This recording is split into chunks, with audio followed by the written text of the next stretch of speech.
chest up against me. Look, I can't go anywhere now. Feels really good. Oh, Sunday fun day. Yeah. You know it. Right on. We'll be sipping. We're just sipping on a few IPAs. Say less. Can I grab one? You sure about that? Yeah, dude, you hate IPAs. No, I don't. I love IPAs. I love indies, man. You always say that, but then we give you one and you just complain about how bitter it is and how much it hurts your sinuses. Okay, that's absolute cap, because nothing goes down smoother than a full-bodied, sumptuous IPA. The hell is this, pure acid? It's Lagunitas. Why is it so bitter? It's an IPA, that's how they all This taste. is exactly what I said would happen. Ooh, my sinuses are flaring. You doing okay? Yeah, I think I'm ready for another one. No. Guys, I think that Lagunitas was skunked. Not skunked. I'm pretty sure you just don't like IPAs. I'm pretty sure that I just need another one. No, Sam! Dude, you just threw up! Oh, blood rally, you narc! Sam, dude! Really sorry about that, buddy. But I think I finally know what's going on. I just need a different IPA. Did you learn magic? Yeah? I can't believe he fainted. Yeah, he pissed on your carpet too. I know, but he's passed out on the couch, so she's not going to be drinking anymore. Oh, You need anything, buddy? I don't know. Maybe just ice cold IPA. Where did you even get that? Ranger! I think this Doodle Ranger's skunked. That is good. How are you doing this? Because the Lagunitas were skunked. Did you hear that? What is that sound? No, I don't hear anything. Oh, come on, What are you man. doing? Did you wrap a tube around your body? What are you talking about? He totally did it right here. Enough with the game, Sam. Just admit, you're not... admit, Sam, you're not an IPA guy! Fine, IPAs suck, okay? They're so heavy. Like, so heavy. And everyone who drinks them sucks. And the hangovers are awful. It's true. And somehow we have to pay more for this shit? Then why are you doing this? Because I'm losing you guys! All you do now is drink your IPAs and talk about microbreweries and cycling and Premier League soccer. I just feel left out. What are you talking about? We don't do any of those things. Really? I don't know how to ride a bike. Oh shit. Well, I'm embarrassed. Sorry about that, guys. Ballin'. No champagne or girly drinks, we drink beer and beer and beer. No Yeah, champagne baby. or girly drinks, we drink beer and beer. What is up, everybody? Rajay back in the house. Hopefully you enjoyed that little one there. That was actually pretty funny. I can't say I know anybody that feels that way about IPA, but thought it was a pretty hilarious skit, so I thought I'd share that tonight with y'all. Hopefully you guys are all having a great Thursday night, and tonight I'm actually right now going to be solo, so we'll see how long that actually goes before I talk myself out, so to speak. But Todd is not going to be here tonight, as it seems right now. Mal is still a little under the weather, so we'll see how we get through and do some stuff. But this is great because now it's all about your participation in the audience and the comments and things you might want to talk about around beer. I do have a few topics on hand that we'll get into, but yeah, that's how we're going to kind of start out tonight. So hopefully everybody is having a good week coming off the previous Memorial Day weekend. Hopefully you were able to go out and enjoy, and also a little bit of celebration, but also a little bit of remembrance for what the holiday was about too. And for those of you out there in the comments, which I'll get here in a second, make sure you check out the poll of the night. As we have tonight, we're looking at 4 different beer styles for a summer day. Which one are you actually going to choose? Because that heat will be on. So what kind of beer would you actually enjoy? So make sure you definitely check out the live stream poll. Choices: Pilsner Lager, Cream Ale, Hazy IPA, or Hefeweizen Ale. Now, Vanessa, I will get to your answer in a second, but I think when it's around 95 degrees, I don't think a lot of people are going to be going for the stout, but I know what you're thinking there. Not everybody's cut from that same type of cloth. But yeah, so happy Thursday night.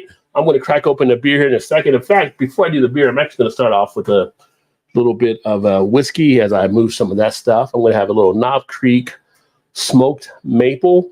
If you've had this, let me know by dropping a comment as well. 90 proof, so 45 ABV. Almost at APB. That's not what we're not out searching for it. We already got it. Don't need to put an APB out. And as you can see, I've been down through the bottle. I actually have another one of these. I'm a big fan of the maple type feel, and so good I had to pick up a second one. So yeah, I'm going to start out with a little bit of this to sip on, and then I'm going to get into a couple of the other beers I have here. But yeah, Knob Creek smoked maple. Go ahead and check some of the comments here. And like Vanessa says, stouts towards the pole. Again, on a very hot day, I'm a big stout lover, but I'm not going to probably throw out a stout. Now in the evening, that's totally different. But just in the daytime, I may not have that stout because I'm a higher ABV stout drinker as it is. I don't need to be heating up my body and being in the heat as well. I listed I might try to find some tomorrow. You listed the ale. Okay, the cream ale. Yeah, cream ale is not a bad one to beat the heat. Right now on the poll, Hazy IPA's got a slight lead at 40%, where Pilsner, cream ale, and Hefeweizen all have 20%. I almost put like a wheat ale out there, but really Hefeweizen is wheat anyway. I don't want to confuse people, so I just went ahead and just left the Hefeweizen, which Hefeweizen, nice, crisp, refreshing feel, is nice for the summer weather. Rusty in the house. Cheers, my friend. Good to see you as well. Happy Thursday to you. Vanessa, hello to Rusty. Rusty, hello to Vanessa. We got Jimmy in the house, Cuff and Stuff Barbecue. What is going on, my man? Cheers. Happy Thursday to you as well. Y'all haven't checked out Jimmy over on Cuff and Stuff. Check him out for some great barbecue dishes that he's doing, sometimes outside, sometimes inside. So he's a selection of different ways that he's putting down some great ways that you can make some food. But yeah, I'm telling you, every time you watch his videos, you'll be salivating with all the stuff he comes up with. Having a rum and coke chased by a Natty Light.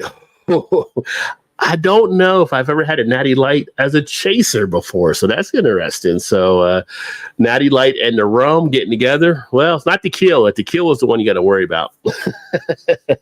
Damn autocorrect. It gets you every time. How come you never notice the auto typo until after you hit send? That's what I find on my end mostly. I don't notice it right before, but after I hit send, I was like, oh, I got a typo. That's how it works out. JT in the house. Cheers, JT. Happy day. Well, yeah, I know where you're going with on that, but at the same point, it's a historical day. We'll see what happens from this point going forward, but an interesting day to say the least, too. Hey, what is going on? Disco in the house, choosing one of each, please. Well, I mean, you could do one of each, but you have to choose one for the poll question. After that, you can work your way through the rest of them now. But what would be your first one that you would actually choose? JT, actually, Liz's pet term for IPAs is garbage beer. Wow. Okay. Well, for some, that's the good thing about all the beer we have to choose from. There's so many good choices out there. So many choices. You can always find something to fit for sure. JT, currently drinking a Maplewood Tiger Mountain Hell's Lager. Very nice. One of their several beers named after Brian Eno songs. Okay. Very nice. And we got Unadapted in the house. Cheers. What's going on, my friend? Go to last time was St. Bernardus Tokyo Wit. Crispy. Yeah, there you go. Wit beer is actually not too bad. Although a lot of times I think a lot of the wit beers are done kind of coming out of that wintertime in the spring. But you can do that there. I mean, that's wheat still, right? So that's still like kind of toward a Hefeweizen. It's a little bit different being that style, but you still have a wheat-based beer there. We got Dave in the house. Beer in front and happy birthday. Did everybody tell Dave beer in front happy birthday? Today is his birthday and says he needs a beer after that Manhattan. And I thought you were out right now for your steak dinner and everything. If you're back home, let me know.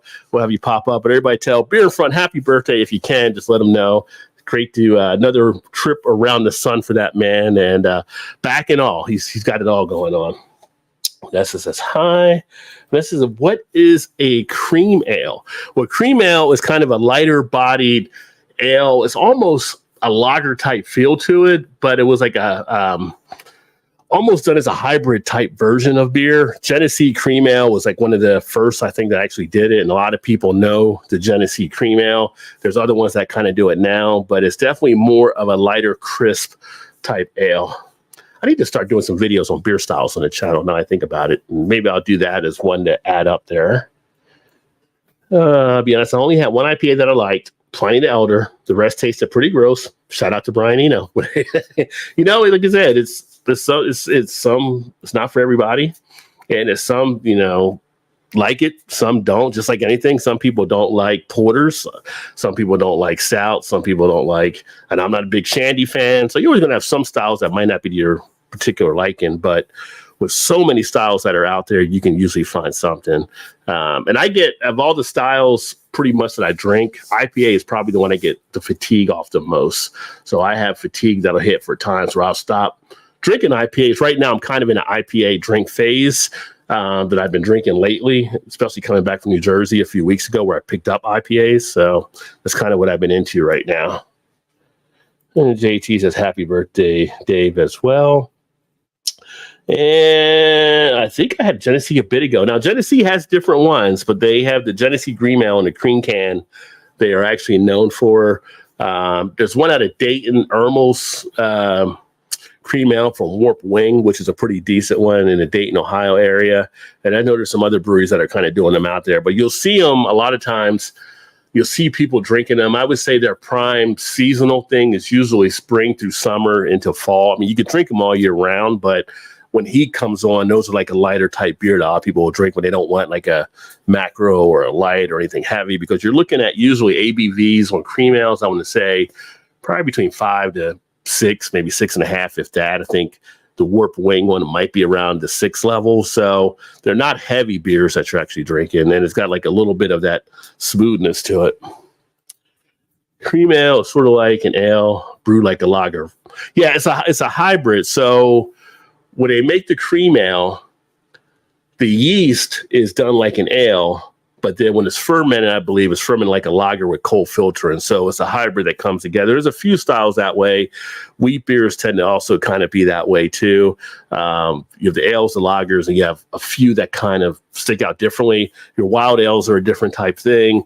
Your what was the other one I was thinking? The lambics are a different type thing as well. They're done with a lot of the wild fermentation and how they do it. So, but yeah, cream ale is kind of like a hybrid, but they put it into the ale category.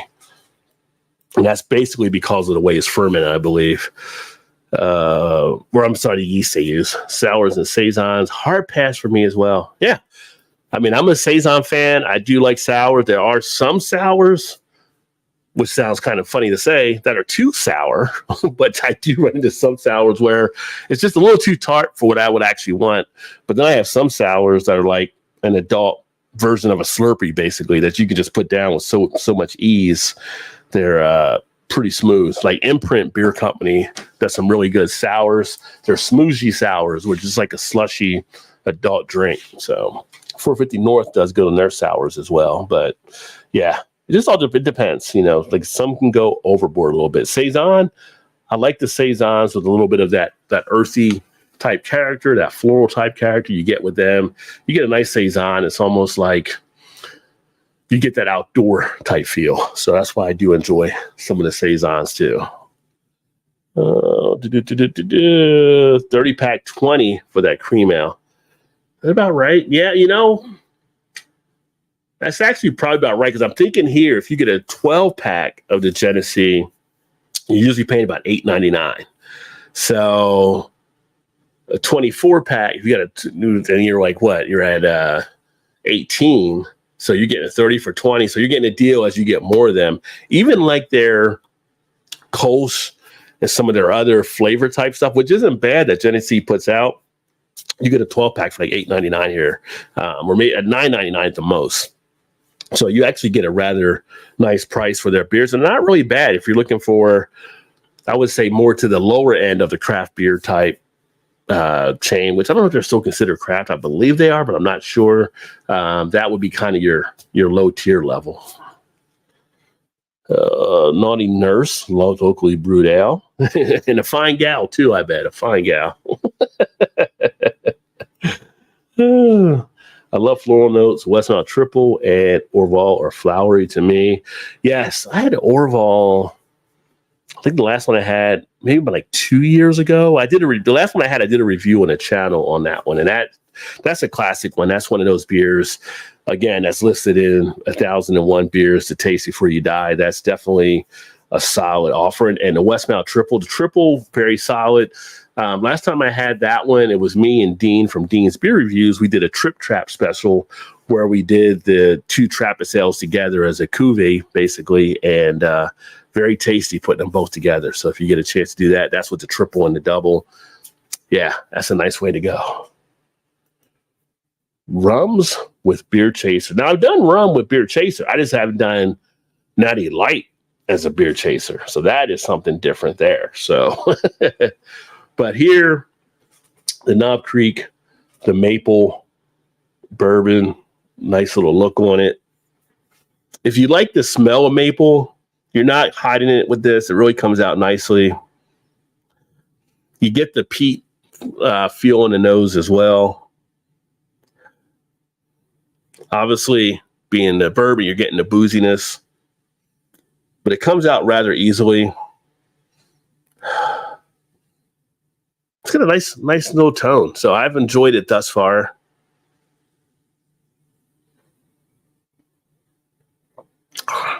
And it's got like that syrupy base to it. Lays on the tongue with a nice little bit of velvety smoothness.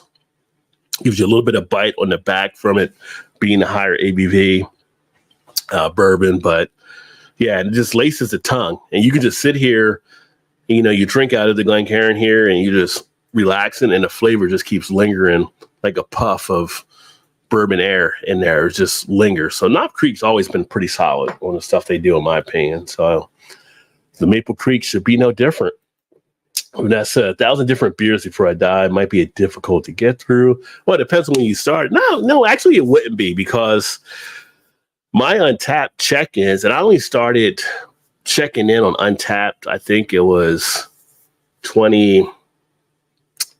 I started the channel in 2015. It might have been a little bit before then, but I've already had over probably 7,100, I think, check-ins the last time I saw. And that's only counting between now and like 9 years going back, maybe.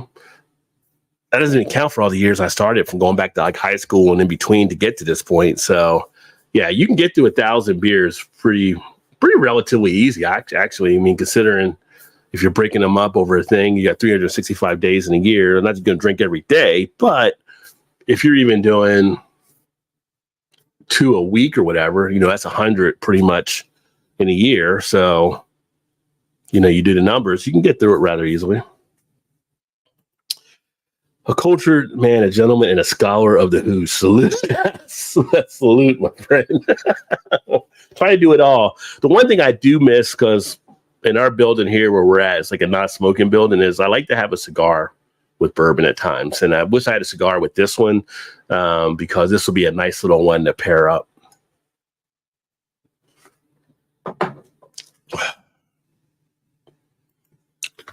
What's up, PA? Cheers, my friend Paul. Great to see you, brother. PA in the house. Going to be seeing that man here in the next couple of months, so that'll be awesome to get together. APA, cheers, Kitty. My health limitations prevent me from drinking that much alcohol. Yeah, you'd have to definitely, be careful for sure. It would be something of a journey you would want to do when you were definitely younger, before you start getting into anything for health. But yeah.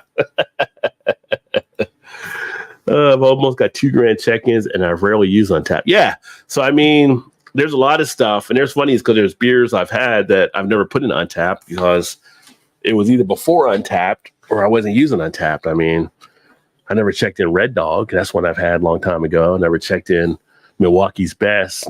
Not beers I'm proud of, but they'd be check-ins, right? So, what's the beer that any of you have had that it's almost like, I won't say it's a regret because I guess it's all learning experience, but is there a beer you've had in the past that you're surprised that you even drank, not just drank once, but drank a few times? Like for me, we went to college and we partied in college like freshman year because it was cheap. a lot of parties would have Milwaukee's Best because we were cheap and it was college kids. And then you look back, like, I cannot believe I drank as many Milwaukee Best that I actually drank. Like, is there a beer that surprises you when you think back that maybe you're like, wow, I put way too much time into that beer. I definitely lost some years of my life probably drinking that one. Like, is there a beer you guys have out there? Let me know. Drop a comment. Let me know what you guys are thinking there. I mean, it might be like a Rolling Rock. It might be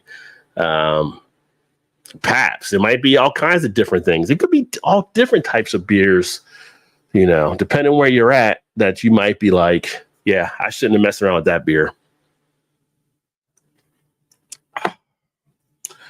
Vanessa, 62 years old, 18 years, try to make it to 1,000. Yeah, I mean, you can do it. You'd have to measure it out. But yeah, it wouldn't have to be like a full thing either. I mean, you can have like a little taster or just a, 2-3 ounce, whatever, just to say you taste it and check it off your list or whatever.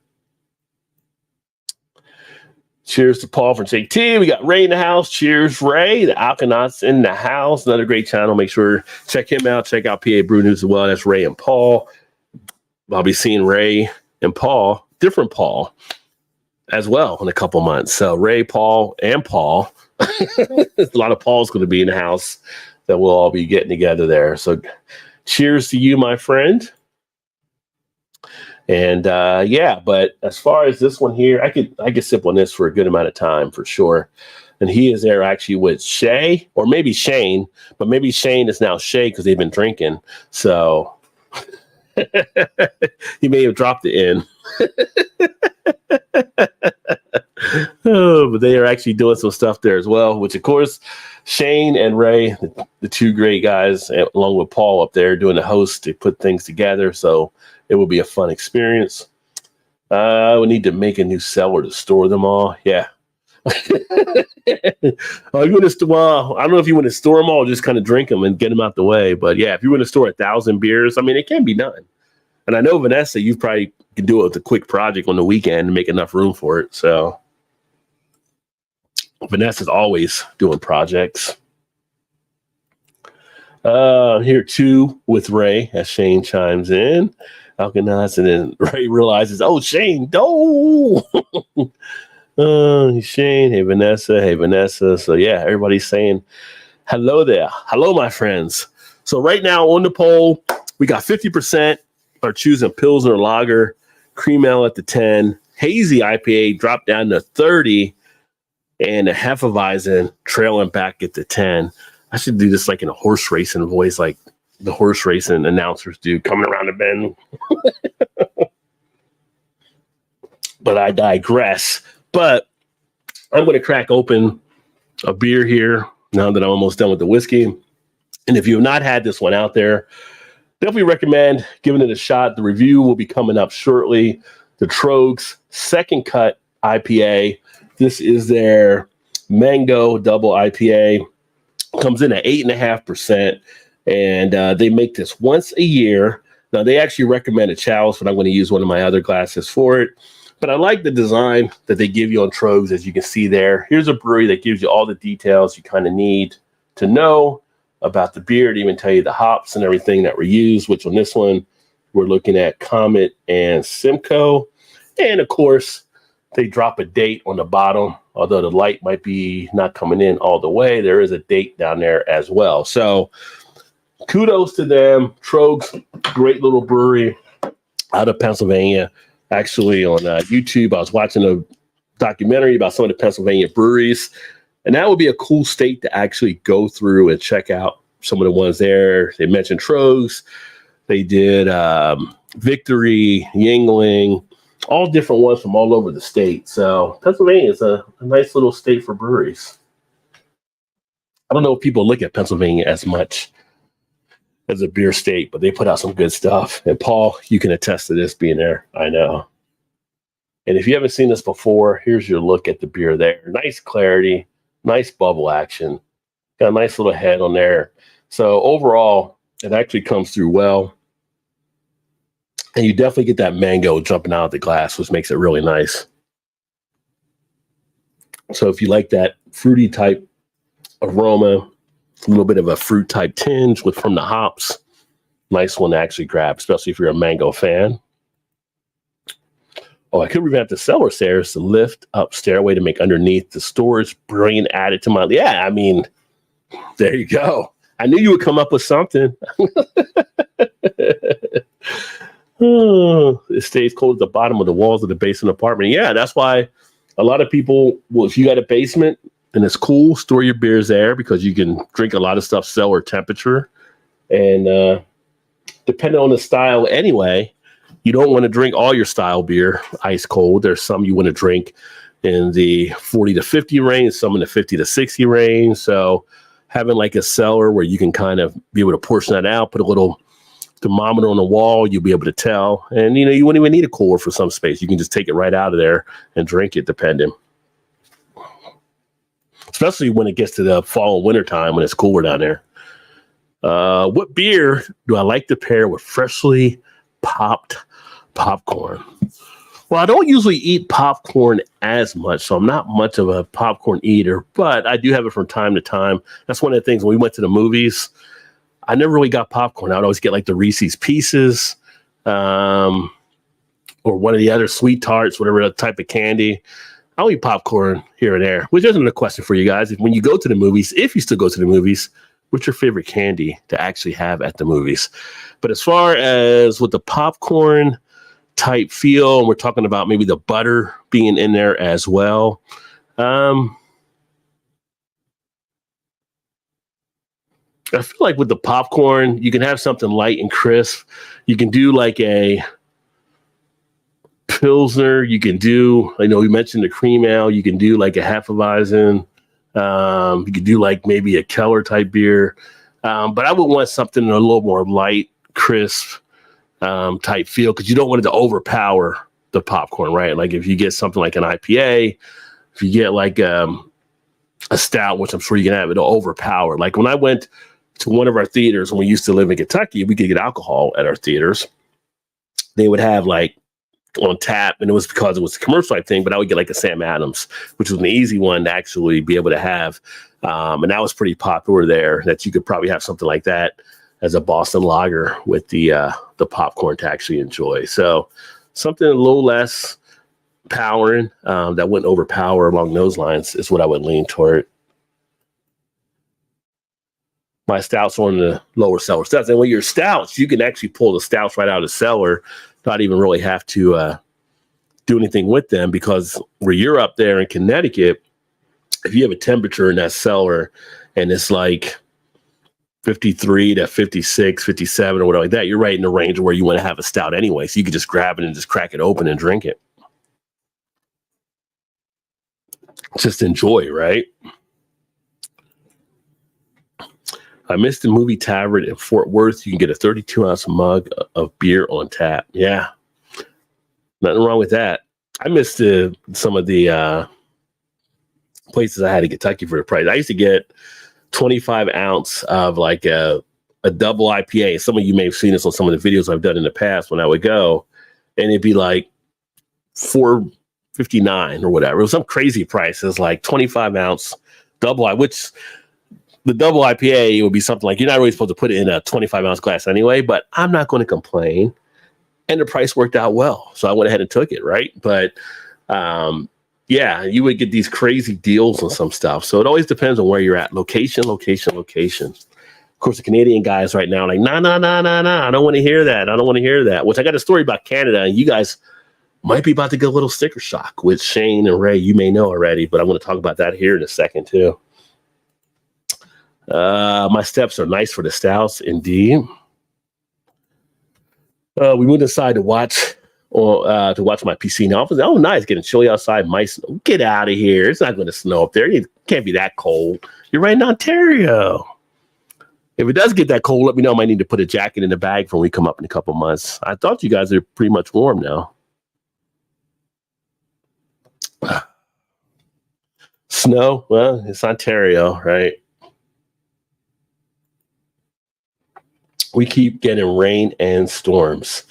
Yeah, we had a little bit of rain earlier this week. It's all off and on. Right today, It rained yesterday, but that brought down the temperature today, which made it a nice like 75, 76 degrees. Before it rained, I think we were like high 80s and stuff. So it was definitely warmer. 3-day window to ride my recumbent bike. Yeah, well, you don't want to ride out in the rain, that's for sure. So yeah, but hopefully it all clears up. At least we're not getting stuff like out west, with Iowa and Oklahoma and them, tornadoes, all that stuff. Texas, they had like power outages from the weather. Okay, it's all kinds of crazy stuff out there. It's funny, there was a map that was on the news. Maryland, Delaware, New Jersey, and I think it was Connecticut, Maine, Vermont, New Hampshire, Rhode Island, Massachusetts, and then like I want to say it was like Idaho and Washington. But I think one other state, like the only states that have not had tornadoes this year. So that's kind of crazy with all the weather. And now, if you're in the South, you have to get ready to prepare for hurricanes because they're predicting this to be a very active hurricane season. So weather's just crazy. Timor in the house here, Seymour. Yeah, Bear and we could go well together too. Yeah, that can happen. Saturday night I might get some fishing in. Oh, there you go. Could do some night fishing or do it during the day. So I think some people they used to do night fishing. I think some people used to back in the day. Some like to go first thing in the morning though. If I will catch some, I'll deep fry with the beer batter. Guinness for an extra stout. Ooh, that's a nice battery. Put the Guinness for an extra stout in. Yeah. Fishing is always interesting. I have a good friend from college that fishes like a lot now, but he's down in I think he's down in North Carolina or Virginia. He's just south of me, but he fishes like trout, I guess, and they catch them, but then they release. They do a catch and release type thing. I understand why they do it for the competition, but I'm just like, if I catch it, I want to eat it,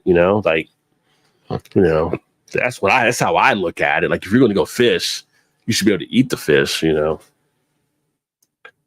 Alan in the house, one flight down. Cheers, my friend. Another great channel to check out. Another great person that I'll get to meet here in a couple months as well. So make sure to check out Alan and One Flight Down. He's got some great videos that he's actually putting out as well. So some good stuff for sure.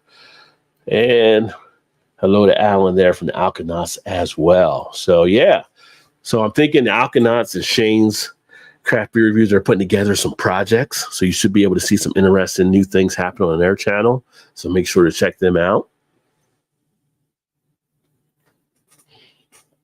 I harvest what I hunt or fish, leave them alone. Yeah, leave them alone otherwise, right? Like if you're going to go out there and fish, then you should use the fish. That's one thing I would say like about the history with Native Americans, when they hunted like buffalo or that, anything like that, or whatever animals, they use the whole animal. It's not just go after an animal just to get the head or whatever. If you're going to hunt something, use the whole thing. Oh, Shane says, cheers, Alan. Alkanau said, we would love to tell you all about it. Oh, really? Okay. You want to come on here and tell us all about it? Is that what you're saying?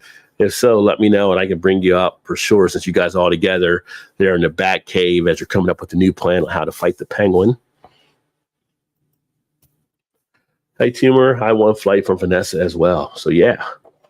Salutations. And then Ray says, sure. Okay. Alan says, tell us more. So people are intrigued now. People want to know what is going on. It's like all of a sudden, there's kind of a mystery out there on what these guys are actually doing, right? People want to know what is actually happening. So, yeah, we shall definitely look to go ahead and investigate as best we can there. So let me go ahead and see what I have here as we investigate.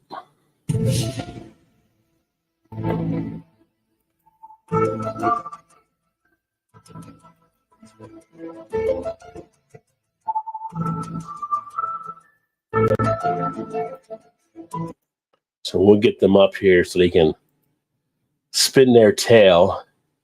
So Alkanauts, fire in the hole. So it has been sent your way. He's like, let's do it. He's like, Tone Loc, let's do it. Wild thing. Y'all, if y'all don't know that song, that's from back in the 80s. Let's go to a place to harvest 5 trees for firewood. The maple logs are nice. Oh, okay. Maple logs, they give off that aroma from maple as well. That would be kind of cool. Might make me hungry, though, but it'd be kind of cool. Oh, that last swig there of the maple. The maple. I'm going to make pizza peels with a couple maple logs. Now, what's a pizza peel? That sounds interesting. I don't think I've ever heard of a pizza peel.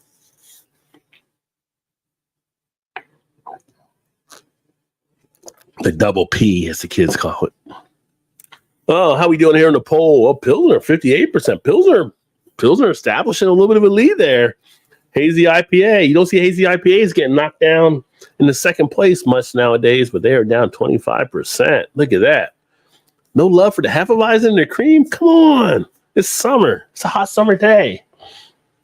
Hickory logs are fun to save for the smoker. I like to put the meat on the smoker. I like a brisket on the smoker. I don't got room for the log. I want the meat on the smoker. And speaking of other polls, if you haven't checked out the weekly polls on the YouTube channel, those have been something I've been trying to put a daily poll up every day on the community tab. And let me take a look here and see what I got there right now. So these are kind of just some fun type polls as well. Today I put up earlier a look at some of the Bell's beers. Which Bells would you actually choose from the official hazy IPA, the Hop Slam Double, the Oberon Wheat, or the Two Hearted IPA? And right now, it got tighter since I looked earlier. Hop Slam, 38%. Two Hearted, 31%. So a little battle taking place there. But those are some fun polls to check out. Also had Three Floyds out there, which I knew Zombie Dust was going to probably be a leader, 48%, but Robert the Bruce now 24. I'm going to tell you, if you haven't had the Dreadnought IPA, it's only at 19. That is an IPA you want to try from them.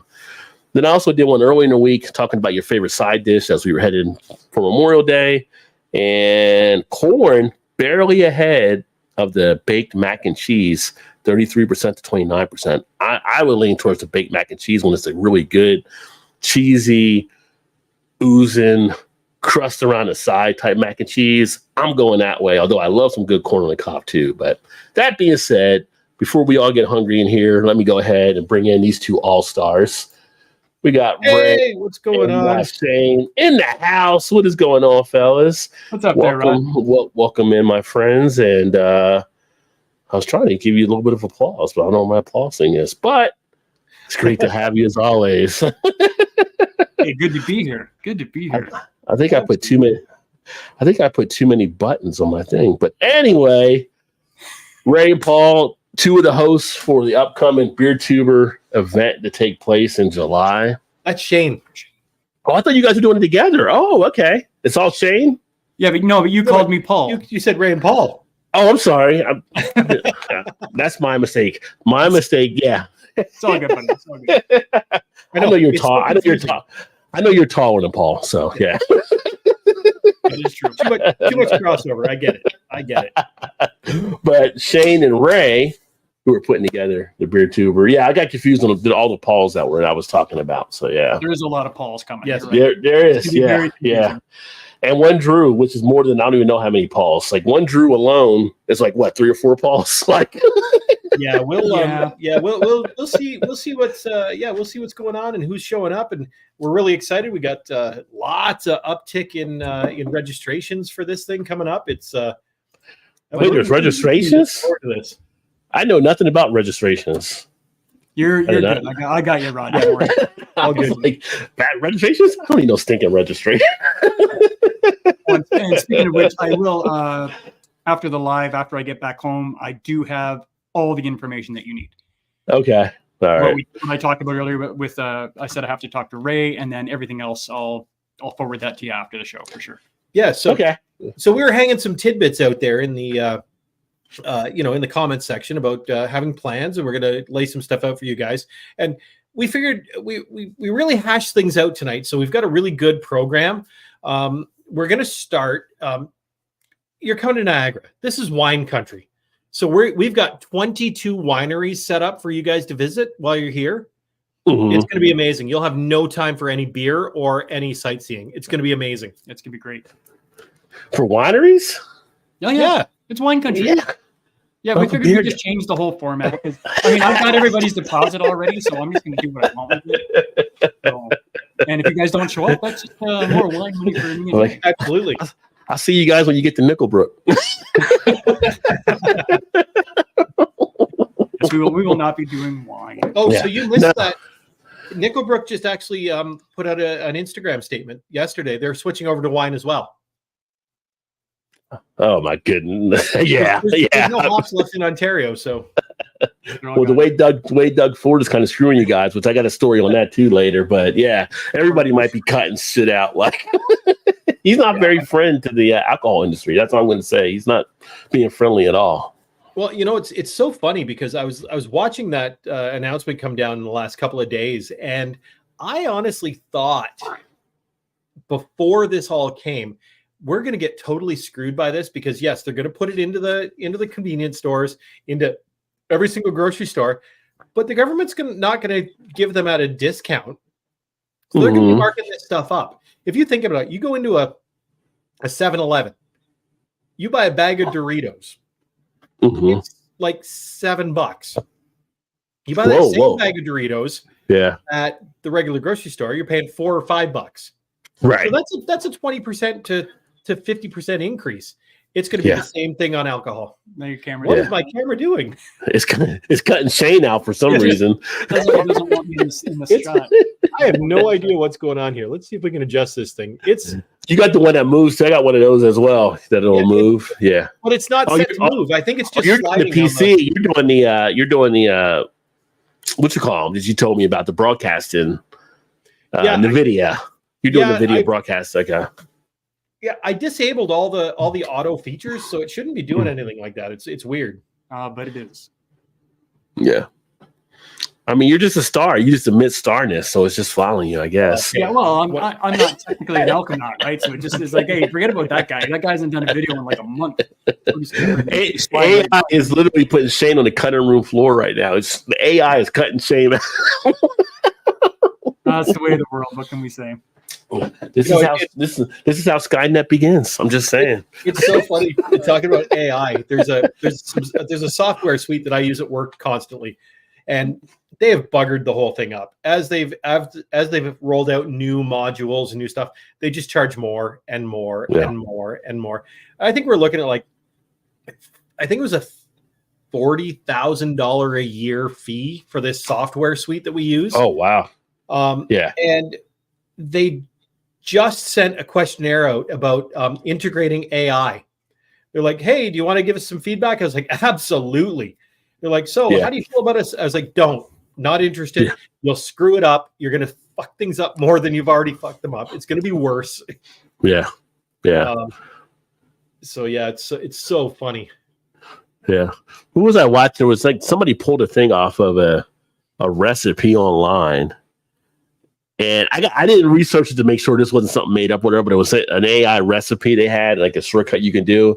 And it had putting in some non-toxic type thing to hold the whole things together. People are like, wait a minute, you're telling me to inject chemicals into this food to ingest, as part of this. AI doesn't know. So AI is just going to compute what it's going to compute. So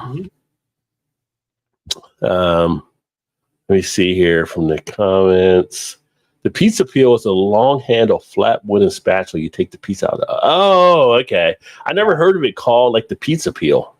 Oh yeah, that's the technical term. Yeah, that you put it in and take it out. Yeah. Yep. I didn't know that's what it was called either. Yeah, I've got two in my kitchen. I love my pizza peel. How big are you making pizza where you need a pizza peel though?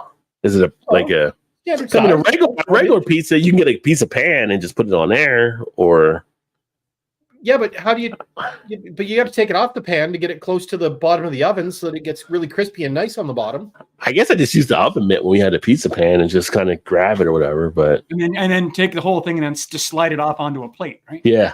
Now, if you're putting it if you're putting it on the rack directly, like that's where you need the pizza peel. Because the pizza pan that we have here, you put on a pizza pan, you don't need the pizza because it's on the pizza pan. So they have those too. Yeah, it's just not the same. Probably not. You know. And I mean, Vanessa's probably got one of those wood fire pizza ovens with the stone stuff in the backyard, knowing Vanessa. So you got to have a peel for that. If she doesn't, she will by this weekend. So yeah. Just had some Chipotle maple chicken on the barbecue. So good. That sounds good. With that's real maple. Yeah. That's the real stuff there. The hickory or maple woods to smoke with. Baked mac and cheese with Monday smoked brisket. I know your mac and cheese was good too. So many legends, Alan says. Creamy, thick, and gooey with the surface caramel. See, that's kind of like you give me that kind of mac and cheese. That's kind of my favorite side dish. You know, like I say, he was talking about our taste in women. Well, either way, it can work, right? So yeah, I was like, where? Yeah, you go to Vanessa's house for the macaroni and cheese. Moonshine Distillery near her. Okay. Of course, the Moonshine Distilleries being commercial aren't the same as what they were in the hills of Kentucky and West Virginia, but you might know where there's a Moonshine Distillery locally, but we're not going to talk. You guys might have it up there too in the hills of Ontario. Yeah, the hills. Yes. The hills. Yeah, I say hills, so we know they're mountains, but yeah. Texas a drive-through liquor warehouse drive-through. Yeah, we actually had drive-through in Kentucky as well in some spots. So when I was interested. The first time I was in Ohio and we drove through a convenience store and my dad bought beer, I thought it was the coolest thing ever. Yeah. Just drove in, you told them what you wanted, they bring it to the car and get you all set. Yeah. What? Oh, Shane, you must bribe the AI to maintain the top spot, right? It's tough. Absolutely, it is tough for sure. You got to put more quarters in the machine, just like back in the arcade. That's right. Pizza peel, build the pizza on the peel, cornmeal base, and slide down. Yeah, well, that's that's what we. Yeah, but I'm not building a pizza like that anyway. My pizzas are like DiGiorno or something like that. And you just put it right in there. You know, no, that's not pizza. Delivery. That's not pizza. I mean, it's not. I mean, no. I mean, coming from New Jersey, that's not pizza I grew up on, where I went to Tony or Sal's or Amato's, something like that and everything. But for a grocery store pizza, it's just grocery store pizza, you know. Yeah. We get older, we get lazy, and we just grab whatever we can grab. That might be women too, Ray. I don't know. This barrel style wood fired up. See? Of course. That's why we all go to Vanessa's house when shit gets bad. I've been threatening to go down there for ages now. Yeah. You thought going down to Vermont to go to Alchemist or something. You should have went to Vanessa's house. I know. Had I known, I could have stopped in on the way there and the way back. Mm-hmm. 5 layers of fire brick straight up. This catenary curved top. 32 wide inch oven, 32 deep, 28 inch height. Think half a cylinder shape. She got the dimensions down. Yeah. The catenary curve is the shape made of the wires you see on telephone poles. And I use stone in the grills to make pizza too. Well, there you go. Yeah. There it is. Yeah, you can't mess with Vanessa. She just knows. Like I said, she's like probably the greatest human in the world right now. Just knows how to do everything. So it's just most interesting woman in the world. Most interesting for sure. Yeah. Yeah. If I ever meet Vanessa, I want to hear about the other stories from the 70s. That's what I want to hear from Vanessa. Just what I know from Vanessa already in the times and the parties she went to, I just would be fascinated just by some of the stories. So I'm sure she probably bumped elbows with some of the elite. I'm more impressed she went to all these parties in the 70s when she was like 6 years old. Like, who lets a 6-year-old into a party? Like, well, that's before we had child labor laws. Oh, maybe that was it. Yeah, maybe that's where I get confused. You can remember back in the States in the 70s, I could be like 7 years old and go buy a pack of cigarettes for my mom. Yeah, so I just took a note with you. Just took a note, and they would just. That didn't come around to the 80s. You had to bring a note. Yeah. You just go in there and get it, and they sell it to you. You could actually drop off money to play the numbers for your parents or whatever like that. It was just like, that's just how it was back then. Right. There's the inside of the oven. Left third is a wood or gas line right. burner. Oh, nice. Nice. Yeah. I use stone grill to make pizzas too. And New York City, where I lived there, I was a member of the Loft, exclusive member of any club. Yeah, member only club. Yeah. Once you told me you went into Studio 54, that alone told me you were exclusive, because nobody could get into Studio 54 back then, it seemed, unless you were a top-notch like celebrity or you knew people. I bet Vanessa's got a members only jacket. Yeah. Hiding in the back of the closet somewhere. I would not be surprised. I would not be surprised at all. Yeah. I think I'd be disappointed if she didn't. Really. Back in the 80s, I had a members only jacket myself. So, yeah. Yeah. So, anyways, you asked us on here to talk about what's going on for July. And we've totally dodged the whole thing. We've been joking, but we did. We got a ton of stuff planned. We got people coming in. Some people are coming a bit early on Thursday. I think, Rod, we were talking about you're coming up a tiny bit earlier than that. We're going to hit the golf course maybe. So yeah, if you guys set it up, like I'm coming up Wednesday, but like Thursday, we're looking at maybe golf. Yeah. Yeah, we can absolutely make that work for you. I've got the Thursday off. Friday, Shane and I are going to have to be running back and forth to the airport as people are coming in. We've got a brewery that's really close by to where we're staying.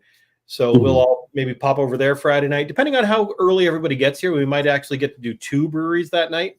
Right. Okay. But we'll try and figure it out.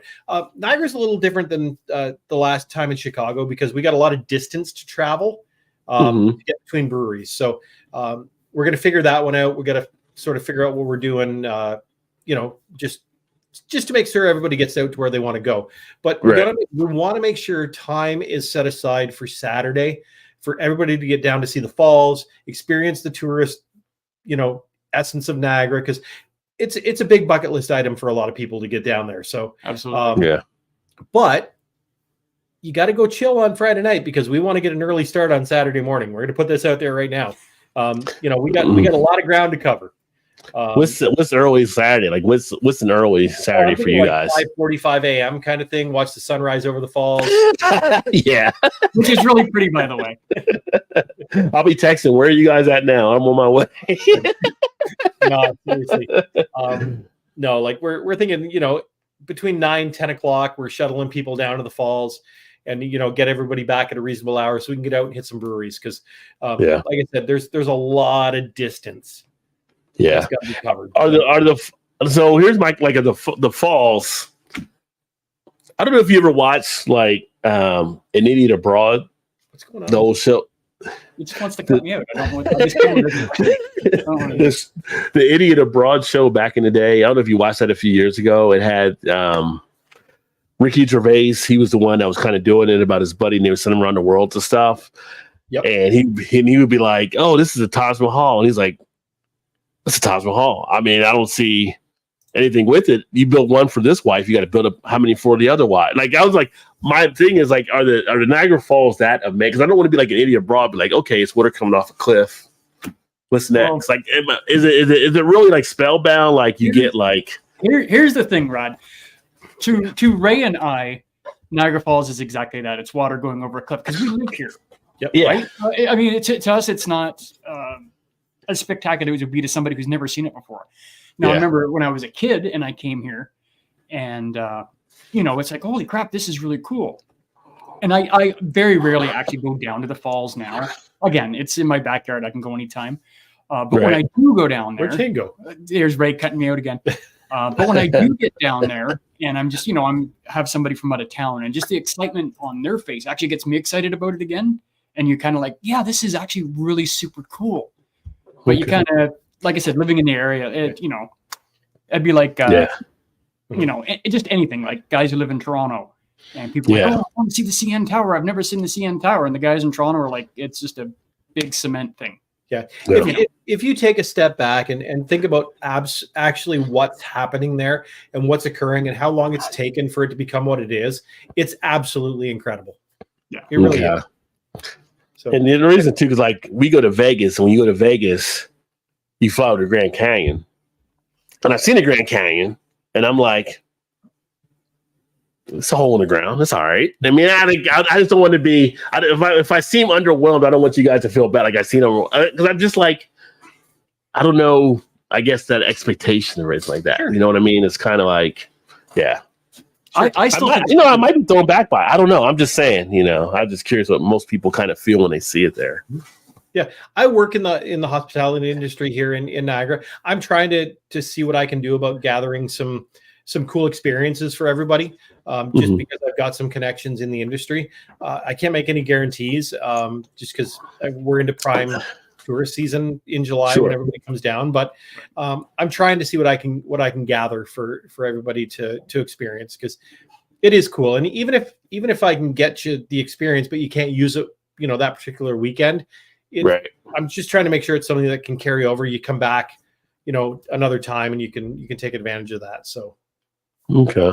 So, but yeah, and then there's the Vegas North whole thing where you got to check out Clifton Hill. Like it's the funniest juxtaposition from the natural wonder of what Niagara Falls is to what Clifton Hill is.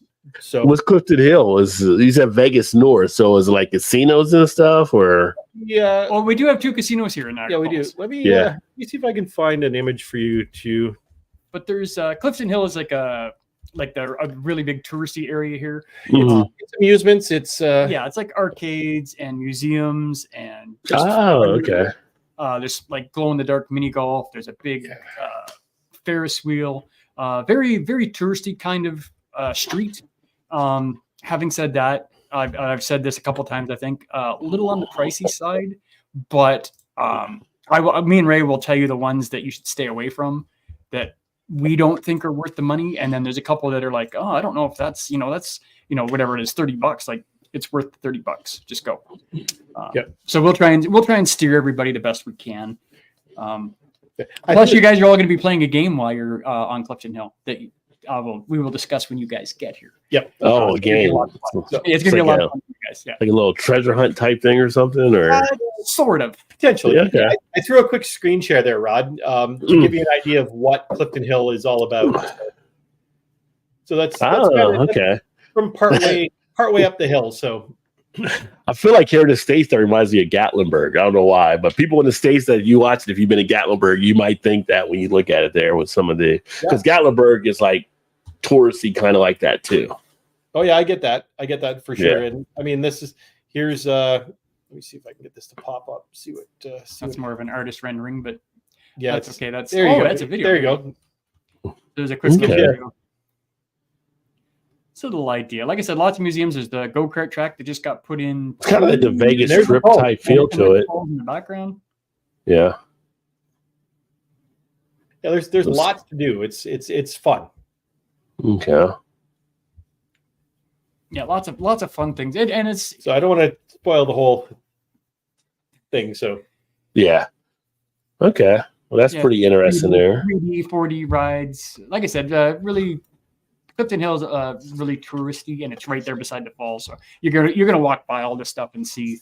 And like I said, on the Saturday when we have people coming down actually to the falls itself, it's pretty much like, you guys go. If you want to walk in a group, great. If you don't want to walk in a group, do your own thing, because I want to make sure people experience the falls itself.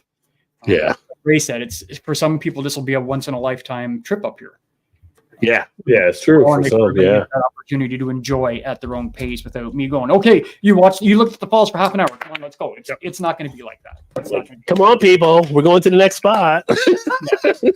Now, when we get to the breweries and we're doing that, that'll probably happen. It's like, okay, guys, we got to, because it's a bit of a drive to the next brewery. It might happen at the breweries, but not in the falls. I want to give everybody as much free reign as I can. Yeah. Without being like, you're not going to have 15 hours to, hang out at the falls. But, I want to make sure everybody's got plenty of time. Can I get a deep fried Twinkie at the falls? Maybe. I don't know. Again, we don't go down there very often. Maybe. It would be like Gatlinburg if you can. The beauty is, like, if the way this will be hopefully set up for everybody is, if you decide you don't want to come out, brewery hopping, and you just want to you want to take in Niagara Falls because you've always wanted to come to Niagara Falls, absolutely. By all means. Like there will be a rough itinerary. Okay. You guys don't have to follow that. Yeah. I'm not forcing you to do like. Well, I know my wife will probably just chill at the hotel for the most part, and just she wants a break away from everybody here at work and stuff. Like I said, my wife's going to be around all weekend. If they want to go shopping, or whatever, like they can go look at like the outlet malls or you know, girl stuff. And maybe a wine. Well, she's an Amazon shopper, so it's just like just send it to me. she hates to go to the stores and see people, but so I don't know. She's like, if she stays at a hotel and if she gets like a massage or a pedicure or something like that, everything, she's just like, I'll stay here and I'll drink some drinks at the bar and I'll be good to go. She's okay. Yeah. Cool. But, it's I'm really looking forward to it because there's people coming up that Paul and I met for the first time in Chicago last year. There's people coming up that we've never met in person, and I can't wait to hang out with all the new folks and the old folks. Like old, but I mean, we've got a lot of white going on here on the show tonight. Wait a minute, you call me the old folk or new folk? Because I haven't met you, so am I the new folk or the old folk? You're new folk. I'll leave that to you. You're new. That was the wrong answer, by the way, Ray. New folk was the correct answer. I know. I'll leave that to you. But no, we're really, really looking forward to this. I've said to Shane a whole bunch of times, I was like, damn you, couldn't we have gone like one more year before we hosted this? I was not ready for this yet. But, like I said, like I don't want to do next year because next year is going to be, I mean, if we have as many people as we have coming this year, because every year we get more and more people. Yeah. I almost feel sorry for who's doing it next year. Yeah. Because it's going to be a lot next year, I think. Yeah. Who's Po Girl Shines? That's a new person I've never seen before. Yes, that's one of my newer subscribers here with the channel and stuff. So Po Girl, hello. I got to get down to the comments there. But she's been watching. She likes to drink occasionally and stuff too. So she likes coming in and seeing what we're drinking and doing stuff. Nice. What are you drinking tonight, Rod? I just finished the maple bourbon from Knob Creek. I just had a little bit of that, which was, I don't know if you guys get this there, the smoked maple. I know Shane, ease yourself there because it's an American maple, so it's not the Canadian maple, but it still has a maple feel to it. I've tried that one. It's actually pretty decent. Yeah, and then I had the Trogs second cut that I'm drinking right now. Nice. I heard you talk about the Trogs. Yeah. I've not tried a Trogs beer yet. So really? Okay. Well, I think people were bringing in beer, right? Or were you just trying to do everything at breweries? Like, I don't know. Like they said, when Brian did it, people brought beer, but then when Malcolm did it, everyone went to breweries. So, well, Paul and I brought beer. Shane brought beer. Yes. But the thing was, it kind of sat in the fridge, and there was a couple that we kind of forced to here. You got to try this now, and then as everybody departed, people went to the fridge and grabbed a couple each and took with them. So basically, if you bring up 10 beer. You know, when you leave, grab 10 beer that aren't yours. Oh, yeah, okay. Like a beer exchange kind of thing, right? Because I'm thinking, like, if I come up, because you guys don't get Trogs, so I can bring some Trogs, or you guys don't get other half, I don't think. So that's like something that I have access to here. They do pretty good stuff. So there's some beers that I have here, like Paul from PA Brew News. He has some access because he's right in Trogs' backyard, so he might bring some stuff there. So I know Mal and Shu are bringing some stuff, and Todd and Shannon are coming up Thursday right now as it stands. So Shannon had to get the days off and stuff. So yeah, that's cool. So it's just, I mean, we can coordinate for the states, like who's bringing what up there, so we can try to bring a different variety of stuff. Because it looks like Paul said that he's going to bring some Trogs up. So, but that's okay if you guys both bring up Trogs. I mean, I'm going to grab one or two. Ray's going to grab one. Yeah, I definitely want some. You know, Alan's going to grab one or two. Like everybody's going to grab one or two. Yeah, kind of thing. But I will have a video. I'm hoping by tomorrow. Sorry, you guys know I've been pretty sick lately, and that's why I haven't done any videos. Oh no, I didn't know that. Hopefully you're feeling better. I knew you were running around. I thought you were just busy with work and stuff. Okay. Let me tell you, he had half a beer tonight, so that's a step in the right direction. That's the most beer I've had in a month and a half, I think. On the way to recovery. Yeah. Yeah. But anyway, so I'm going to have a video probably coming out tomorrow, if not the next day. I'm going to try and get it done tomorrow. And just basically explaining to everybody how to ship beer up here the cheaper way, not just directly. Because I do have a mailbox in the States. I think I'm going to have two options. The one I'm not familiar with at all, but TK had mentioned it to me. And then I will give you the option. Is TK coming up too then as well? No, unfortunately, he's going to be in Kosovo teaching again. Okay. What about John Anderson? Is he coming up, or does Ginger Yeti? Do we want to even tell him? I don't even know if I want to tell you guys who's coming. Yeah. Leave it as a surprise. I think it'd be a better surprise. All right. Well, you know. I got to tell you, I'm really, really excited at the new faces that we're going to see this year. It's gonna Like, be really excited. So, Yeah. Really awesome. I actually booked off. I booked off the Friday, Saturday, Sunday, Yeah. and Monday, and then I looked at it and I was like, well, I heard Rod, you were coming up on the Wednesday. Well, no, so Wednesday. we got talking Yeah. about golf. So I told Paul we got to make sure we book off the Thursday, and Paul's like, yeah, I can take whatever time because that fucker's retired. I'm retired. Yeah. All right. But so that's good. And then I was looking at it as like, well, I'm going to take the 16th, 17th, 18th, 19th, 20th, and 21st off. So that's my Might as summer well. vacation that whole week after. So, Might as well. There you go. Yeah.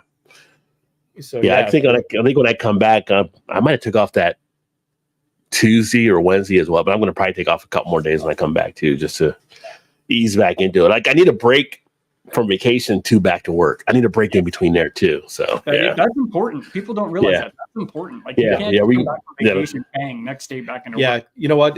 I'm so glad that, when we went down to Chicago, we left on the Monday, and at the time, Paul was still working. So that we both took the Tuesday off.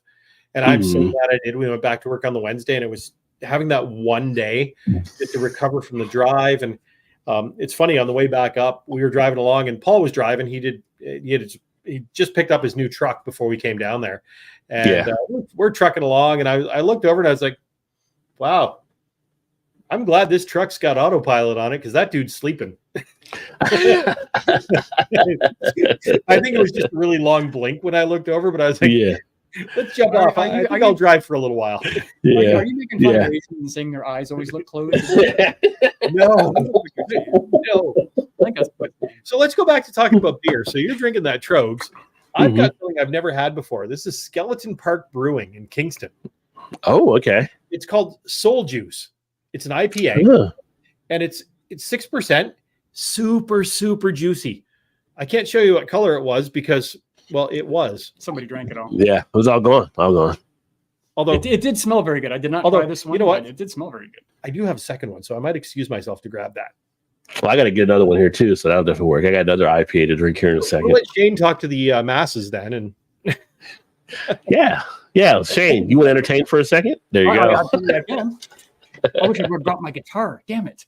Oh, I know. No, it's all good. I'm only going to be a couple. No, Shane, I want people to still be here when I get back. No, I'm just joking. Yeah, see, that's what I said. I know. I'm the first one to admit that I'm not the best guitar player or singer, although some people do seem to like it. What I am going to do, even though I can't really see them because Rod doesn't have them, I'm gonna go through some of Rod's comments here, but I can't obviously bring them up on the screen. Where the hell did we leave off? Young folk. Dun, dun, dun. Vanessa saying hi to Po Girl. JT also in the house. What's up, buddy? Good to see you again. He's drinking an Old Ring Brewing Maybach Goat Destroyer, which commemorates the Cubs' 2016 championship season. Destroyer. That sounds pretty good. Vanessa's got the maple bourbon. Yum. Paul saying cheers to Ray and Shane. Hey, good to see you, Paul. I can't wait to see you in just a little while, buddy. I'm doing your comments, but I can't click on them. I need to have Shane come and do comments. Be my new comment reader. You're doing a great job there. I just can't click them up on the screen. That's the only problem. I had this one here. Hi to Vanessa. I'm Vanessa down to worked- poor girl saying hi to Vanessa. That's where I left off. Well, Vanessa worked at Pfizer Court back in the days of the 70s. That's the thing she had there. I was at Gimbel's the last time. I remember Gimbel's as a little kid going to Gimbel's store. The only Woolworths, I remember Woolworths too. Although I always get a laugh out of Brother Where Art Thou when he gets kicked out of the Woolworths because it's just like it brings back nostalgia of that store. Is high ABV beer illegal Holy in crap, Canada? I was way down the list. I didn't realize you were that far behind. I'll slide back up to my spot here. Do you guys have a high ABV level in Canada that they can't go over? Like Vanessa's asking if there's a high ABV illegal. I mean, Like we can't we can't get snake venom here, like the 67 ABV. You guys can't get it there. That's the only place you can get it, like is in England. But is there like a level they have for beer? Like some states won't do the Utopia because it's over 27%. right. yeah, I think we're okay We with. can get into double digit ABV. Yeah, I Okay. think like we've got alcohols that are 60%. Yeah, I mean the spirits you're fine, but do you guys ever get Utopia at any of the provinces or anything, or No, it's because it might be the high ABV on it that might, or it might not be distribution from Sam Adams. I don't know, either one. Probably is distribution. So I think if somebody locally wanted to brew something that was like stupid off the charts like that, I think it'd be okay. It's just they have to qualify it as something different than beer. Okay. Because we've got our classifications, right? By the time is it over 12%, it now becomes a barley wine.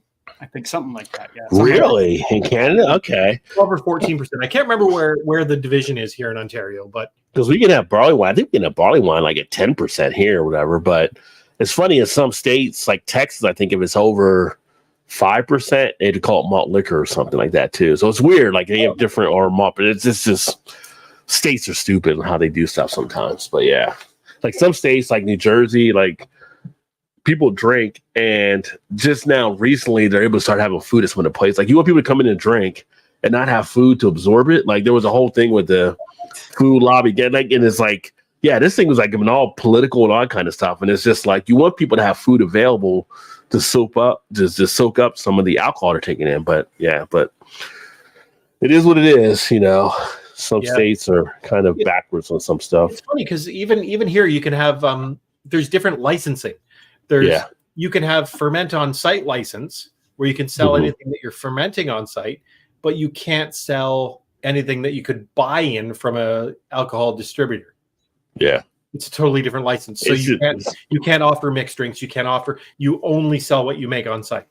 Right. Yeah. So yeah, depend like in Utah, you have to buy like a food thing with every drink. Like you got to buy potato chips or pretzels or something with every beer you order. It's like different states. So yeah, it's not a terrible idea though. Well, if you I don't think that's but how many pretzels can you eat like in a spot or potato chip? I mean, you may not eat them, you get to buy them with it, but you got a stack of potato chips to take home with you for later on, which you may get the munchies. Kids, you know, yeah, give them to the neighbors, you know, whatever. Yeah. If you make a donation to the temple, though, you can do whatever you want. Well, yeah. Yeah. And you wear your special underwear, but that's a whole different thing. But anyway, I joke because one of my best friends in the entire world was the bishop at the local Mormon church. They're an amazing family. They're awesome folks. Yeah. And we joke like he's the most down to earth person you'd ever want to meet. You would never have known he was a bishop in a church. Yeah. Well, you got to be able to joke in life on some stuff. One of the guys I knew that we drank beers with when I was in Cincinnati, you know, he was a preacher, and just like, you know, we joke and talk about different stuff like that and everything too. It's just, you know, we're human. We have to be able to express ourselves and do that stuff. I thought Alan was with you guys, but he said he's planning on arriving noon on that Friday, around noon. So, okay, yeah. Well, like I said, I'm going to do a video tomorrow. Alan will have to text me or Ray to see where we are because we might be both in Buffalo at that point in time. Who knows? Yeah. But we'll get it organized. Don't worry. Yeah, we're going to figure it out. It's as long as everybody as you figure out your itinerary, if you're flying into this event, let us know as far ahead as possible because we're going to have to between Shane's wife, people that have to fly into Buffalo, right? Like there's not near Niagara, Buffalo's their closest. Okay. Well, some might be Hamilton or Toronto depending if they're flying through Canada. So we got to try and figure out how to make sure we can get up and grab everybody in a reasonable amount of time. If you're flying into Buffalo at 2 and somebody else is flying in at 4, well, you find the bar. Yeah, because we're going to get you at 4. So yeah, like I said, we'll work all that out as we get the flight itineraries from everybody and approximate driving itineraries, just to make sure somebody's actually there. Like if somebody's driving, like if you come up, well, you'll already be here. But if somebody else is driving up on the Friday, we want to make sure that somebody is there to say, hey, the guys, blah, blah, blah. Ray's gone to Buffalo. He should be back in an hour or, whatever. Yeah. Yeah. No, I spoke to my buddy Joe from the Beer Patrol, and he's thinking he's going to maybe try to come up Saturday and meet with us because he's in Buffalo. Okay.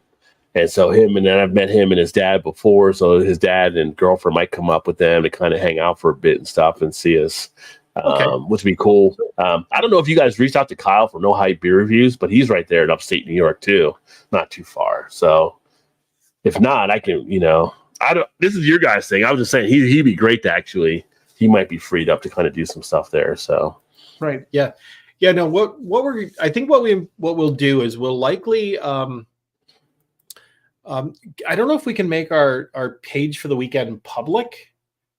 Like it might be just so we can let people know where we're at, and anybody that you guys know, or I'm not sure how to do that because I don't want to turn this into a thing.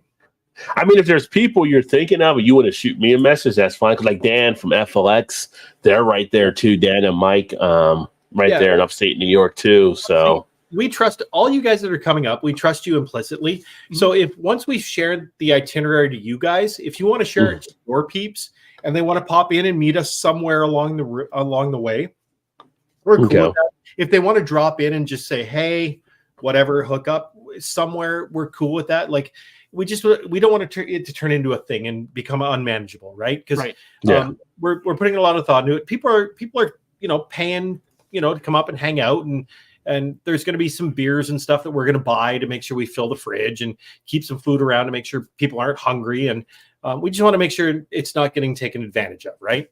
Right. Sure. Especially by some people who just say, "Oh, I saw this beer review get together. I'm going to go there."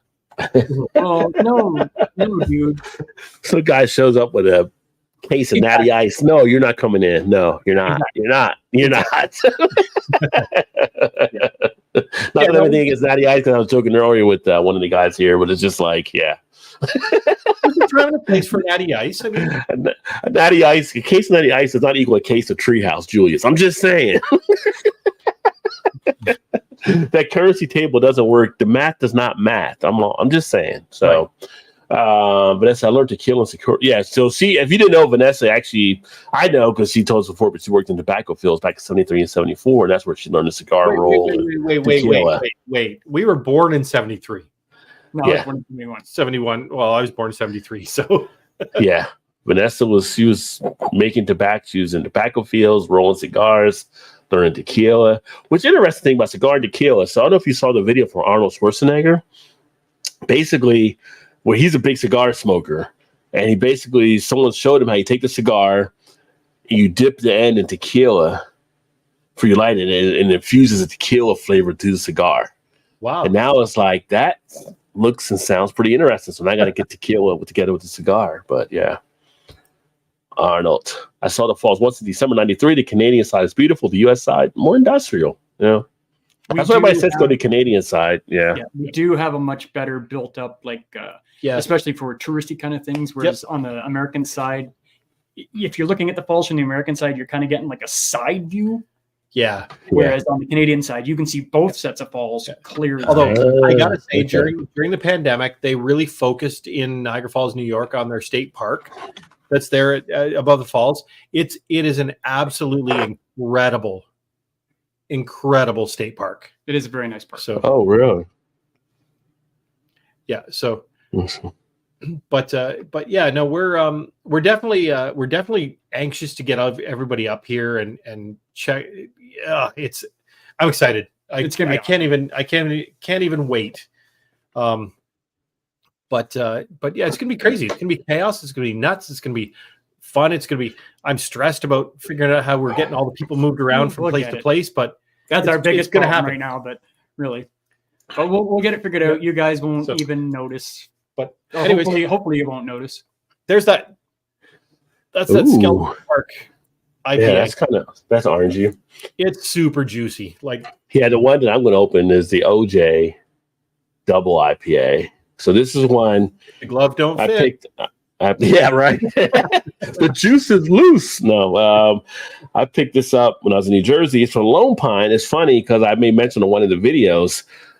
I went to Jersey, and the beers I picked up from the store were basically all Vermont beers, which is just how weird distribution and stuff is, right? I go to New Jersey. I did get a couple New Jersey beers that I've come in videos on, but the first few beers are all from Vermont, which I can't get here in Maryland. So it's kind of just a funny type thing. So I was debating on doing the Cuvée tonight between Focal Banger and Heady Topper, but I'm going to probably do that tomorrow and then release it as a video next week, and then do a head-to-head between the two. But not doing the head-to-head Focal Bang, not doing the head-to-head Focal Banger was my favorite. So we'll see how they are side by side. But Let's see here. Amazing genealogy. 10,000 years old. I saw you do those reviews from that hotel, man. I was like, yeah. How in the heck has he got those? Yeah, I mean, and this is why I tell people, like, if you're in the beer Cuban type community, like, you got to have various outlets, and you got to let people know what you actually do, because it was BJ where he was able to get them through his distribution in New Jersey when I was up there to pick them up. But it's funny because now I do stuff on here and TikTok, and I get contacted by people. Hey, we got this coming in. If you're interested, you got to keep a circulation of stores, because not all stores are the same, as you find out as you're doing stuff. Yeah, absolutely. You know, it's funny. Yeah. Like, sorry, we were laughing. My kid just came in. She's like, "You got to hear my ankle. It's so loud." And she's like, "It's like click, click." Oh, wow. It's funny because there's such a huge variety from beer store to LCBO to LCBO here in Ontario. Oh, look at that! Look at that! Yeah, yeah. I walked into the smallest little LCBO you've ever seen in your life in Chippewa, the small town I grew up in, and I found this. I've never seen this in my life before.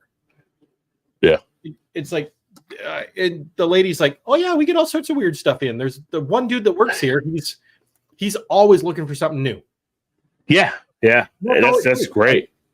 Yeah, and you mark that down. Like, okay, you're in rotation now. You know, you got to keep stuff, and I rank stuff out of my Untapped, and then what am I? Like, I keep a list of, like, when I'm back in this area, here's the places I need to hit and stuff. So. Yeah, exactly. And it's funny. I walked into a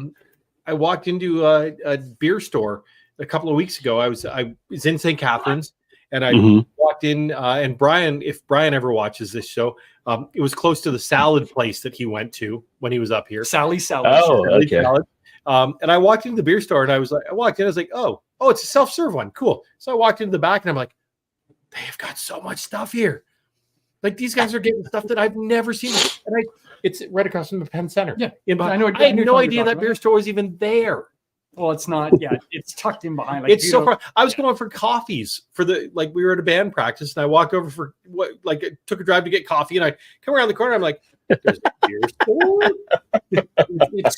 It's so hidden. It's like, I don't know how they do any business. So a 7-minute coffee run took me 37 minutes. Yeah. Wow. Wow. Yeah. Yeah. Well, it's funny here in the States. It's like, depending on what state you're in, like, when we went to Columbus one year in Ohio, drove up to Cincinnati, stopped to get gas before we went out to Columbus. I'm putting gas in the car. I look, and it's like, oh, craft beer cellar at the gas station. Well, let me walk in here. Well, I go into this gas station after putting the gas in the car, and I don't know, about a third of it is all beers, like craft beers, and all kinds of stuff. So I'm coming back out to the car with a case of beers. I'm like, I thought you went in. I was like, this is what happens. This is my life. $35 worth of gas, $350 in beer. That's what happens. Cheers to Dave, the birthday boy in the house. Cheers, my friend. Oh, happy birthday, my friend. Thank you, gentlemen. Thank you. I thought you were getting that steak at the steakhouse and you had everything else going. I figured you'd be ready to just lay back in the recliner and just watch the basketball game tonight. I'm about to, yeah. You guys don't see that I took my pants off. I had to expand the belt a bit. Yeah, it was a good meal. Yeah, pants you can't be bottom below until after 10. So yeah. Shane tried to do that, and I was like, dude, not your house. Yeah, I forgot I wasn't at my house today, and I was trying to get a little bit too comfortable. Well, it's good to hear you're having a good birthday, and hopefully the back is on his mends a little bit there, and things are going well. And if I don't know if you guys know Dave. You've met Dave before, right? You've been with Dave, so he's got the podcast, Beer in Front, and actually, Dave, you could actually talk about like the media group that we're actually doing, because Shane and Ray might be interested in doing that with us too. My fault. I've just been kind of laid up, so I haven't done as much with it as I want to. Like, everything's kind of been put on the back burner while I get this back healed up. But no, definitely, I'll keep you guys in mind and add you once I get, started with the website and everything else. Yeah. And so just to give you guys a little back problems are horrible. Yeah. I picked up my recycling bin Monday morning, and my back's been out ever since. Oh. And you know what? Tylenol back pain and beer. Yeah. Well, some of the stuff they give me doesn't mix well with Tylenol, so It's just Right. kind of coordinating. All right, I could take ibuprofen now. I could take this. It's just trying to coordinate with regular meds and Right. barrel aged beer. Ooh, that looks. Well, I cannot are see we your t- face through that one. Holy moly! What is that? are we talking Tylenol or Tylenol 3? Because there's a difference. Yeah, I'm no, just regular saying. Tylenol.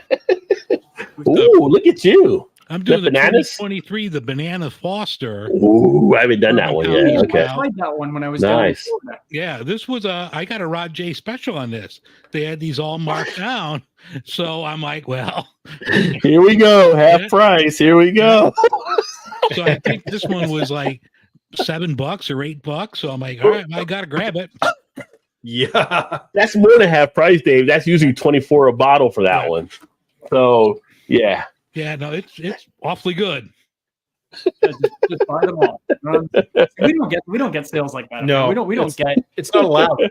We get like sometimes we'll get like 50 cents off, Mhm. like literally, and that's all we get up here. We don't get good deals on anything. That's a great deal. Yeah, Dave, he'll send me a thing and he's like, oh yeah, my Jewel, they're all 50% off all the different Bourbon County beers. And it's like, Yeesh. it's just so funny because when I went to New Jersey a couple weeks ago, they still have Bourbon County on their shelves. Yeah. You know, so it depending where you're at, you see these beers still out there lingering. And some stores are like, hey, we want to move them, slash the price. We get something back is better than nothing, right? So I guess that's what they do. Yeah, See, if 'cause I even thought if- that, I would do the same thing. Just buy a bunch of them and then ship them up here. Yeah, 100%. We don't Yeah. usually get Goose Island up here outside of like Yeah. the IPA.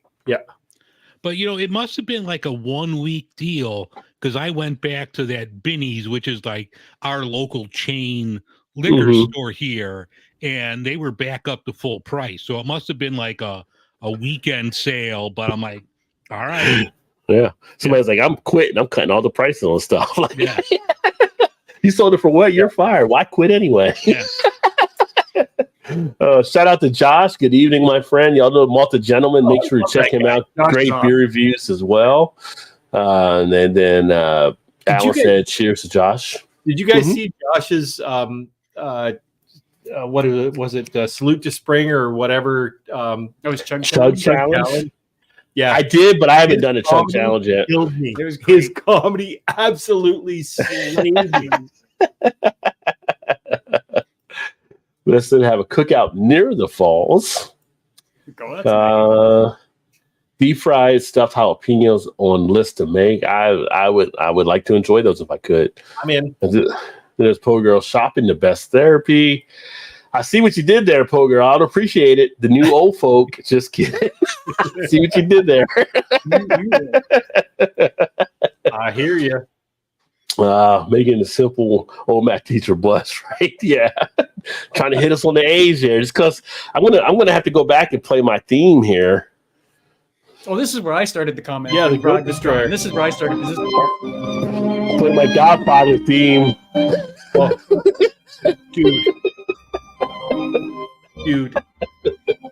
You make these jokes about me being old.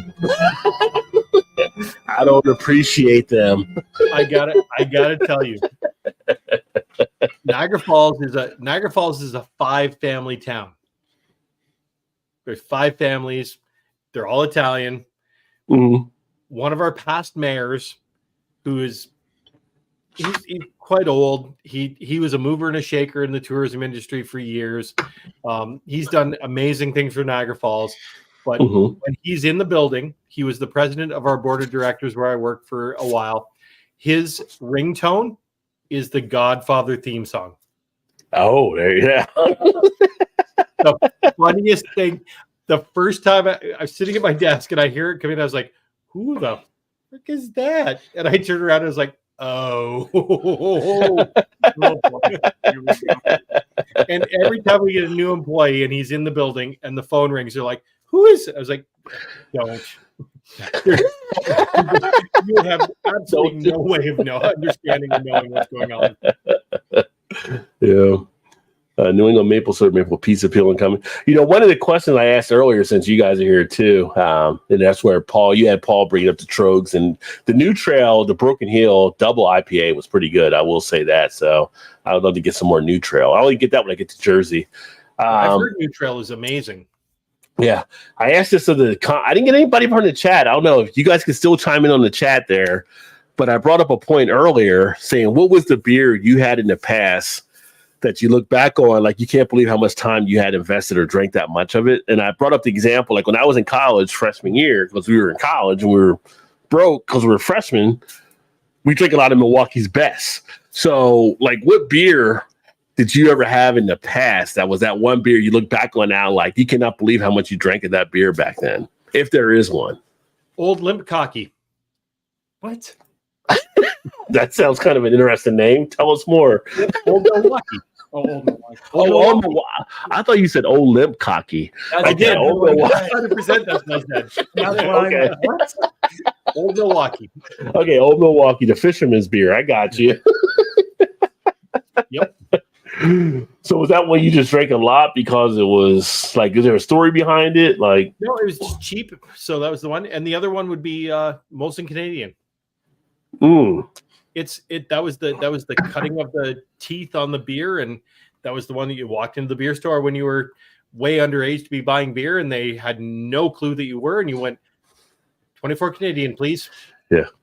But see, here in the States, most of Canadian was like a gold standard in the 80s because it was like Canadian. It was like an import. When you went to parties, you brought a Molson Canadian, you were like elevated because you had the Canadian stuff. What about you, Shane or Dave? With like anything that you think of? Zima. Canadian. Oh, Zima. Oh, But Zima isn't beer though, right? Like Zima. But you wait a minute. You want more Zima, so you can't say Zima because that would be one you would not want more Milwaukee's Best, or I wouldn't want any more like Old Milwaukee or whatever it may be. So you can't say Zima. I mean, the only beer I drank a ton of as a kid was Old Style, and it's still, it's still a solid macro beer. I mean, I don't regret it. Old Style Pilsner? So you don't have any beer that you regret, like you drank that much of back in the day. You can think back, like I can't believe I drank that much of that. I had some Michelob Goldens, but I never went out of my way to have it. Like friends always had it, so I drank it. But okay, all right. You may not have one. I just like thinking, like as I've expanded over the years with beer, like Milwaukee's Best. Like, why I put too much time into Milwaukee? Like I said earlier, like Rolling Rock might have been one for some people out there. It's just there's some beers that are out there. Yeah, but it's Rolling Rock. It's kind of like like it is. Rolling Rock got voted as one of the 35 worst beers made on a recent thing. So yeah, I get it. It's just, it's one of those things. Shane, what do you got? You got anything you think of? Heineken. Oh, wow. Heineken was actually on the list, too. Heineken was on the list. Well, like I said, back when I was younger, obviously not now, like before I really started getting into craft beers and stuff like that, Heineken was fancy beer. Yep. Because it was imported and it was more expensive. Yeah. So it's like, I'm gonna look at me. I have the expensive beer. You guys are garbage. Look at me. You drink your Coors Light. I have Heineken. You can't afford my skunky Heineken, yeah. Skunk and all, yeah. Okay, so it's so funny. And now I mean, I'll drink a Heineken, but I don't go out of my way for one. Yeah. It's funny because on the Heineken thing, Paul and I are actually going to do a green beer challenge, a green bottle beer challenge this year. Yeah. Okay. So yeah. Well, interesting challenge to do. I don't know if you ever thought about doing it. I thought about it on my channel, but I never got around to it. But if you do the Heineken bottle versus the can, there is a difference between the two. So absolutely. Yeah. I want to do the Heineken, the micro keg thing. Yeah. Oh yeah. Okay. God, you guys remember maybe 15, maybe 20 years ago when they started coming out in cans? Heineken had like the can that was shaped like a little keg. Yep. Like a 12-ounce can. Yep. Yeah, I haven't seen those in forever. No, I mean, I haven't seen them in a long time. Yeah. Can you guys get Mickey's down in the States? Yeah. Mm-hmm. Mickey's Big Mouth. Yeah. Yeah. Yeah. And you got to pull the tab to see what the little right little cool thing in there. Little say yeah. Mm-hmm. Yep. Yeah, that's a headache right there. That's yeah. I love that beer. After a few of them, you're like, you're not trying to read that anymore. Yeah. I love that beer. Where is it? What is a good all-around beer, lager, port, or ale that is sweet, dark, and rich? All-around beer. There you go. What Dave's got there, there. What do you got there, Dave? Right now that you have? That's at the Goose Island, that Bananas The Foster. Banana Foster, right? So a dessert type stout would be something that would fit into it as well. Mhm. I can't think of a dark ale. I mean, there's some like European dark ales that are out there, but they're not really like sweet and rich. They're more of like the lighter, like milder styles. I think if you're going for a dark richness, I think you're going to go more to a pastry stout type angle. I was trying to think if there was like any of like the barley wines that might fit out to that area, because they can kind of range a little bit in their color. Sometimes you have a little bit of a slight richness with them, but like Dave said, the Goose Island, like some of the Bourbon County series, some of the variants from Dragon's Milk can fit into that as well. But like when you're talking like all around beer, you mean in like something lighter in alcohol? Because like when I hear all around beer, I'm kind of like thinking in my mind like 5% ABV. I'm not thinking something heavy like this. Yeah, something to knock you down on your butt. Yeah. You're thinking of just something like I say sessionable, but hey, on this channel we session at 10%, so that's not going to be helpful for some people. But I think when you get like in the stouts and the porters, you get down around that 5 level, I feel like you lose some of that. It becomes not as full bodied as much. So, yeah. So, I was thinking as I read it again, sweet, dark, and rich. Flying Monkeys, Chocolate Manifesto. Oh, yeah. Yeah. But that's what, 10? That's 10%, right, on that one, I believe, or somewhere around that area. But it is. Yeah. That's so good. See, for me, that's not an all-around beer because I'm having one and enjoying that, and I'm done with that for the night. I'm not gonna open a second can of that. It depends on if you're just gonna if you're looking for something you can drink 1 or 2 of, or are you looking for something that you can drink, a 6-pack. When I think all around, I think I'm gonna drink a bunch. Yeah. So that's my thought. I look at something like the Snowdrift Vanilla Porter from Leinenkugels. That's 6% ABV. That kind of can fall into that kind of category too, where you have that sweetness. Like, the Breckenridge Vanilla Porter. Yeah, the Breckenridge as well. Yeah, so that's another one that can fall into that one too. Yeah, which I believe on the channel, Poe Girl, I think I have reviews on both. I'm just saying, I got reviews on both, I think. There's Doppelbocks or Schwartz beers that fall into that said, they're kind of spicy and I would say the Schwartz beers aren't as sweet though, is the only thing though. So, but yeah. That's true. But they got a nice feel to. I love a good Schwartz beer. But then again, you're getting into you don't want it too sweet anyway, because if you get it too sweet, you're only going to have 1 or 2, and then you'd be like, oh, my teeth are rotting out of my face. Yeah, that could be the other part. It really depends on what you're looking for. Like if you can drink 5 really sweet beers, hey, all the more power to you. I'd be throwing up and having a screaming headache the next day. Some of those pastry stouts can definitely wear on you. It's like some of the sours can wear on you. So yeah. So what a divisive question. Like these are the type of guests you want, like popping in and watching your shows and asking stuff. Like this it's incredible. Like the interaction is amazing. But I just noticed that JT's like, hey, sorry, popping in and out watching the news. Like, what's going on? Is something happening with the Trump? Well, it happened earlier today where it was all guilty on all counts, but I don't know. I'm waiting to see people start acting up is what I'm looking to see if people start doing that or not. But yeah. You think of that, and I keep thinking it's like, okay, so at what level of court was this? And it goes straight to an appeal. Well, an appeal is a federal court right on the crime. So it's like a low-level felony. And the appeal has to go through that process, but at the same point, the appeal's not till later. That just gives you a new trial. So the judge is on July 11th supposed to come back with the sentence, and that'll take place, which is all interesting characteristic. We've never had a former president sentenced before. And it's kind of like, are you going to go with probation, or are you going to try to put him in jail? If you put him in jail, then the Secret Service have to be there as well with him to protect him, because you get that for your rest of your life when you were president. So it's like a whole house arrest at Mar-a-Lago. As one of the words that came out when he was elected was unprecedented, but it was spelled PRESID, which was wrong at that time anyway. When it was just like, geez, we cannot get out of this spiral downturn that we're in, this spiral downturn that's taking place. But so now people are like, well, what's going to happen now? And you go to appeal.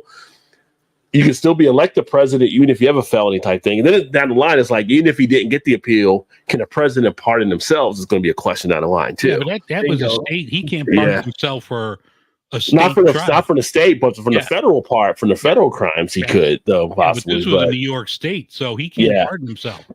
Yeah, it's just. I feel bad for the Secret Service guys. They didn't sign up to go to Oz. I mean, yeah. Yeah.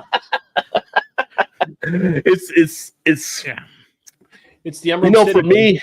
For me growing up in New Jersey and knowing like the legacy of Trump in North Jersey when he was building it's almost like, to me, he was always kind of a grifter anyway. If you know the history of stuff, like you had people that were building stuff in his casinos and stuff saying they weren't getting paid. I mean, this is all historical fact out there, complaining about stuff. So it was always like trying to cut this deal and not paying people and doing it. So it's kind of like, he probably cut that deal. He probably cut the deal and, the hush money, all that kind of stuff. So it's not a surprise to me, but the concern is more how people are going to react to it that aren't familiar with kind of the tendencies, all that kind of stuff. And as we say with Jim Jones, how many people drank the Kool-Aid, right? So now you're going to have people digging in even more.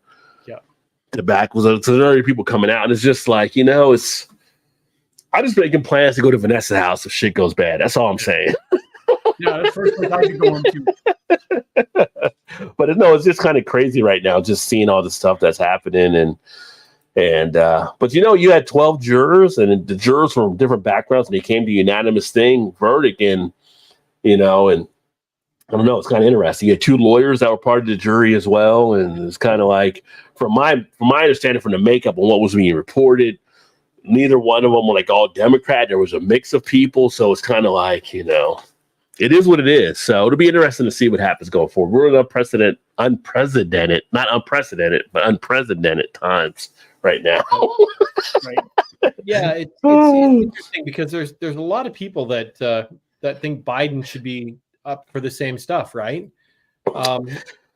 Yeah, I mean, there's some questions around Biden if he helped his son, but everything's pointed where he had no tie to what Hunter was doing, and that kind of stuff's come out. So it's kind of like people are reaching for stuff, but as they check through, it's kind of like this whole thing with them saying it's a political witch hunt from Biden's administration on the whole Trump thing. It's like, no, This was all nothing. Everything shows nothing of this was tied. Like none of this was together, and Biden has pretty much stayed out of the whole thing. So it's people start drawing conclusions. I mean, that's just what happens now. So it's natural. Yeah. People are everybody's gonna swing it to where their beliefs are. So yeah, exactly. But I like the problem is like most of the people are worried about the economy more than anything. Like, can we just fix it where I'm not paying $5 for a loaf of bread at the store?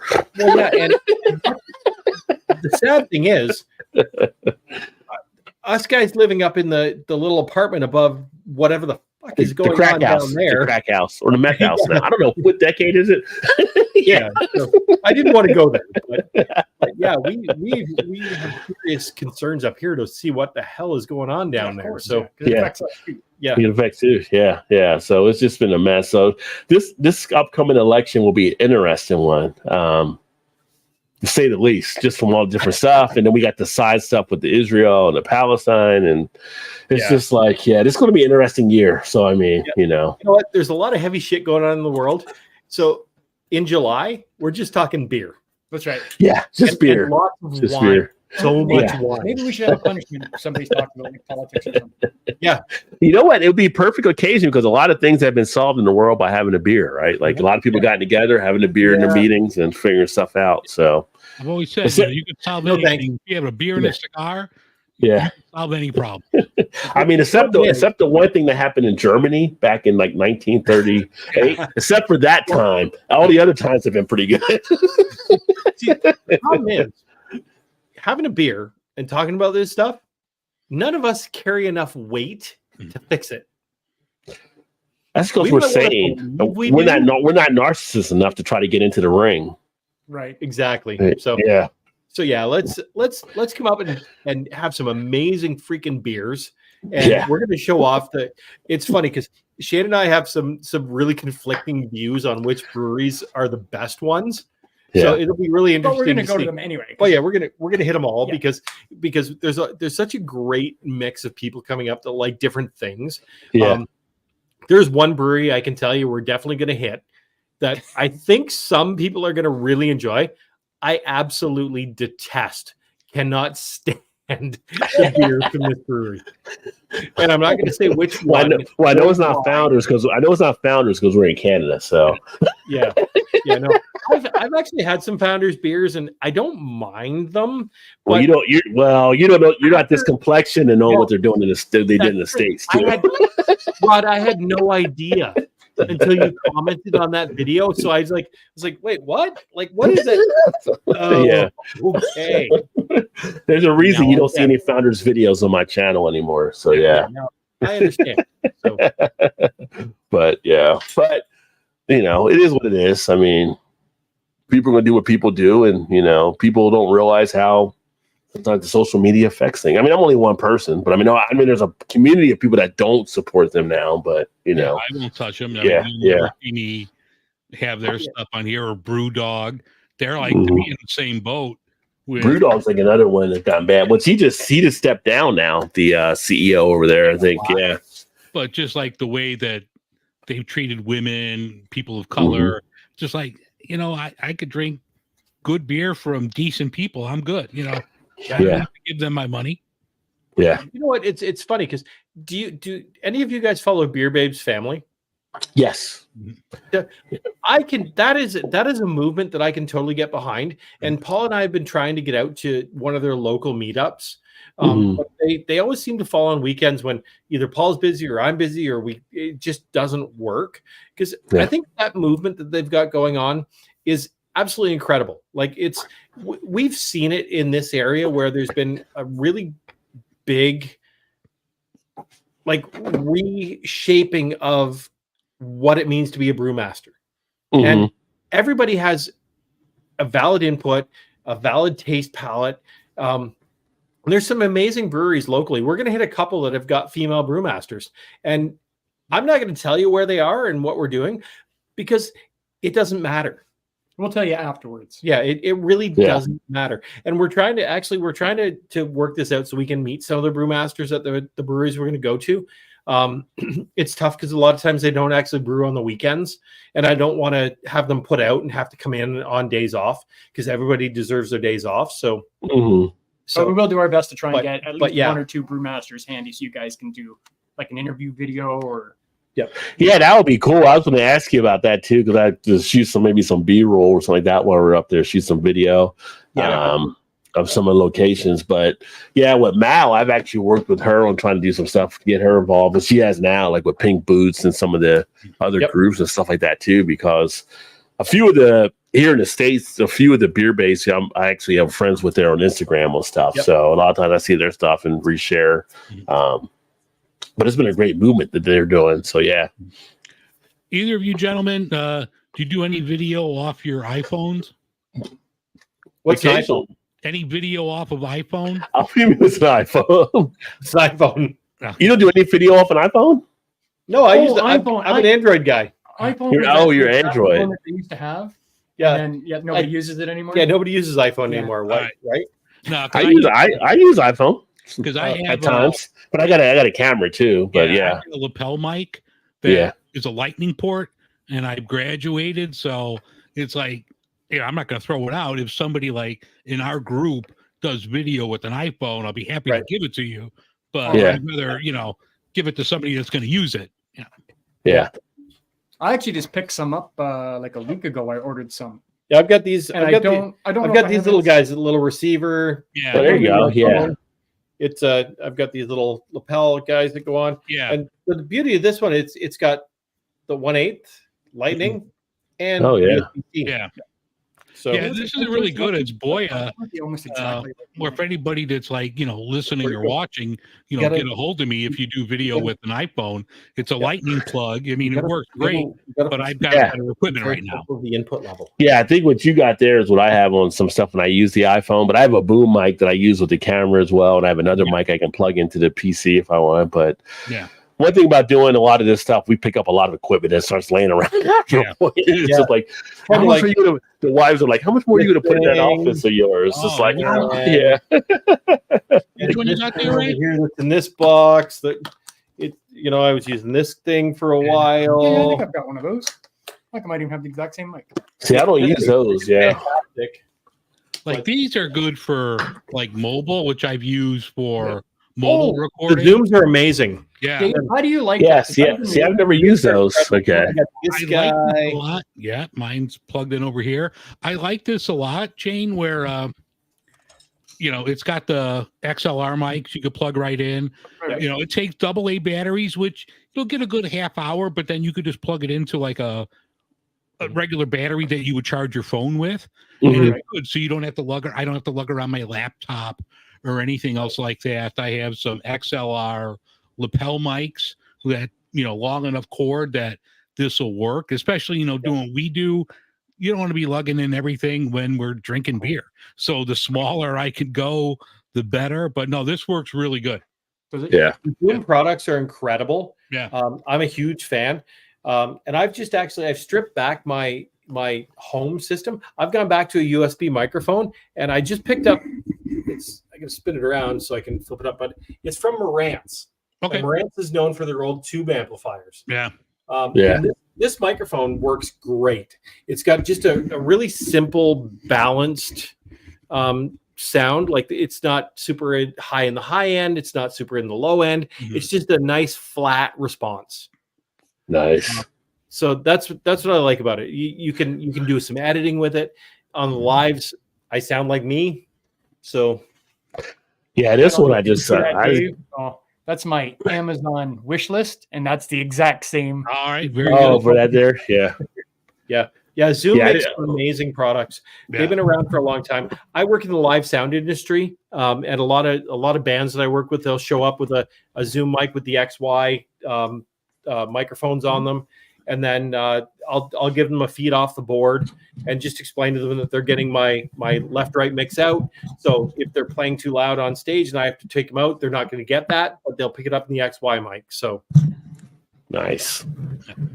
So I noticed Ross this has that sexy new USB. Well, this is one I just got the other day because my other one crapped out that I had previously.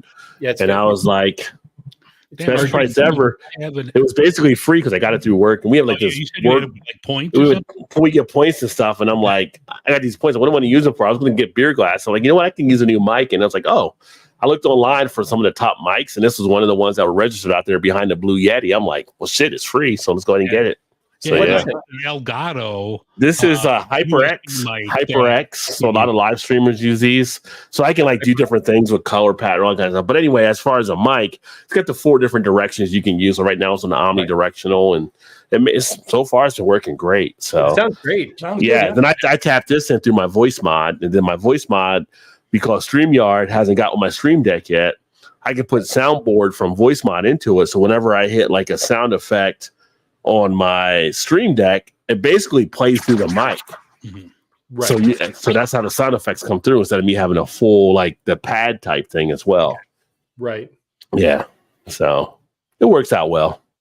Yeah. It looks great. Sounds like good. sounds like rock. Yeah. Yeah. Yeah. It's just like so much stuff you get. I got like a teleprompter here, a camera. I want to get the new Elgato face cam, which is 4K. I got one that's 1080 right now, but for live streaming, like I'm using the Elgato right now, which gives a pretty good shot, but I can actually switch it over to my cam as well, which this is a cam that I run through the Elgato 4K link. A little bit more vivid of an experience there, a little bit darker. I got to work more with the lighting, but it's another option you actually have. But I want to have different cameras actually set around, so it works out well that way. Whoa. Hey, what was that? X-ray. I don't know. That was It's not quite after 10 o'clock yet, Rod. Yeah, not quite. Not on the East Coast. 30 days a year for leaving my career. I barely used a handful of those days in 16 years. What days? Like days off, I think. I'm going to start trying them and keep a journal. I'll review some of Rod's other videos. Yeah, definitely review some more Pro Girl. Review some stuff here with the Alkanauts and with Shane's Craft Beer Reviews, Dave, Beer in Front, all the different stuff, and some really cool stuff. Oh, girl, I mean, I had a bunch of cards written, like printed up, where you could just like log everything what you think. I could like send you the template or whatever, or mail you some cards out if you want, because I just had a ton of them printed up, and you could just write down the name of the beer, the brewery, what you think about the color, the smell, the taste, the overall. So yeah, I'll be definitely, if you want me to hook you up. Yeah. And one thing I'm going to actually be doing going forward is kind of an announcement here, but I haven't done a new video format as of yet, but I'm going to actually start incorporating more of a BJCP type format to the beer reviews, right? So Okay. the upcoming beer reviews, I'm going to actually break it down more. And I had one of my viewers who brought this up before asking if I thought about going that way when I was kind of explaining how you can review beers. A lot of times when people watch people do beer reviews, they see them review it and they give them a score. They don't know what it really means sometimes, kind of stuff. So the format that I actually have, and I have this sheet, so if people wanted to kind of start doing it themselves, they could. But basically how you would look at it if you were looking through it through the eyes of like a BJCP judge, which is an intense process. So I'm not saying I'm at that level. I'm just saying you would look at the aroma, you would look at the appearance, you would look at the mouthfeel, you look at the overall, you kind of come up with a score a little bit more inclusive, what actually everything was included on it, rather than just saying, oh, this feels like it's a 4.4 or whatever like that and everything. So look forward to kind of doing that, and I'll give a little bit more of a breakdown there. But I try to keep the videos more fun than getting too heavy into stuff, and I kind of figure out a way to kind of maybe introduce some of this kind of stuff in there too. That way, if people want to kind of see how to rate out on type of stuff, they can actually learn that kind of thing to the channel too. So stay tuned for that. But yeah. And if you want a super heavy video, you got to watch mine and Paul's. Yeah. Yeah. Super heavy. Super heavy. Super. Anyway, guys, listen, I just realized it's 10 o'clock. Yeah, it's late. I left my house at 6 o'clock and I said to my wife, I'll only be an hour. Oh, you did all going to the corner store and didn't come back. and I'm starving. I haven't had dinner yet. He went for milk. Oh yeah. Well, I'm gonna head out. Good seeing you, Rod, Dave. You too. Yeah, all right, guys. I'm gonna take this same cue as Shane. I gotta duck out. School night for me. I have to work tomorrow. Oh, that's right too. You had a school night. Yeah. Okay. Well, before you go, yes, because I didn't jump into it yet, but on the beer news item, let me jump over because it does impact you guys where you're actually at. So I asked that too. Yeah, because I read that too. Yeah. So we got the let me get the promo.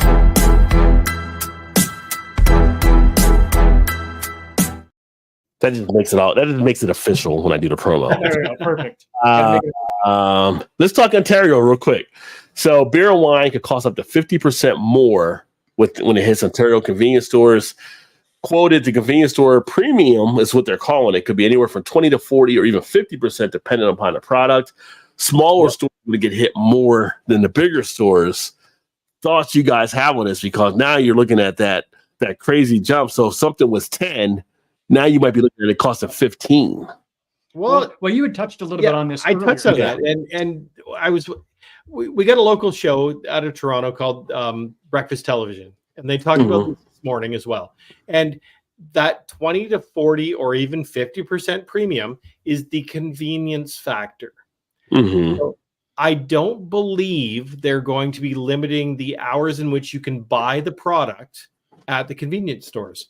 So if you want to be able to go in at 2 o'clock in the morning or 4 o'clock in the morning and buy beer, wine, liquor, whatever, it will be a convenience factor that you're paying.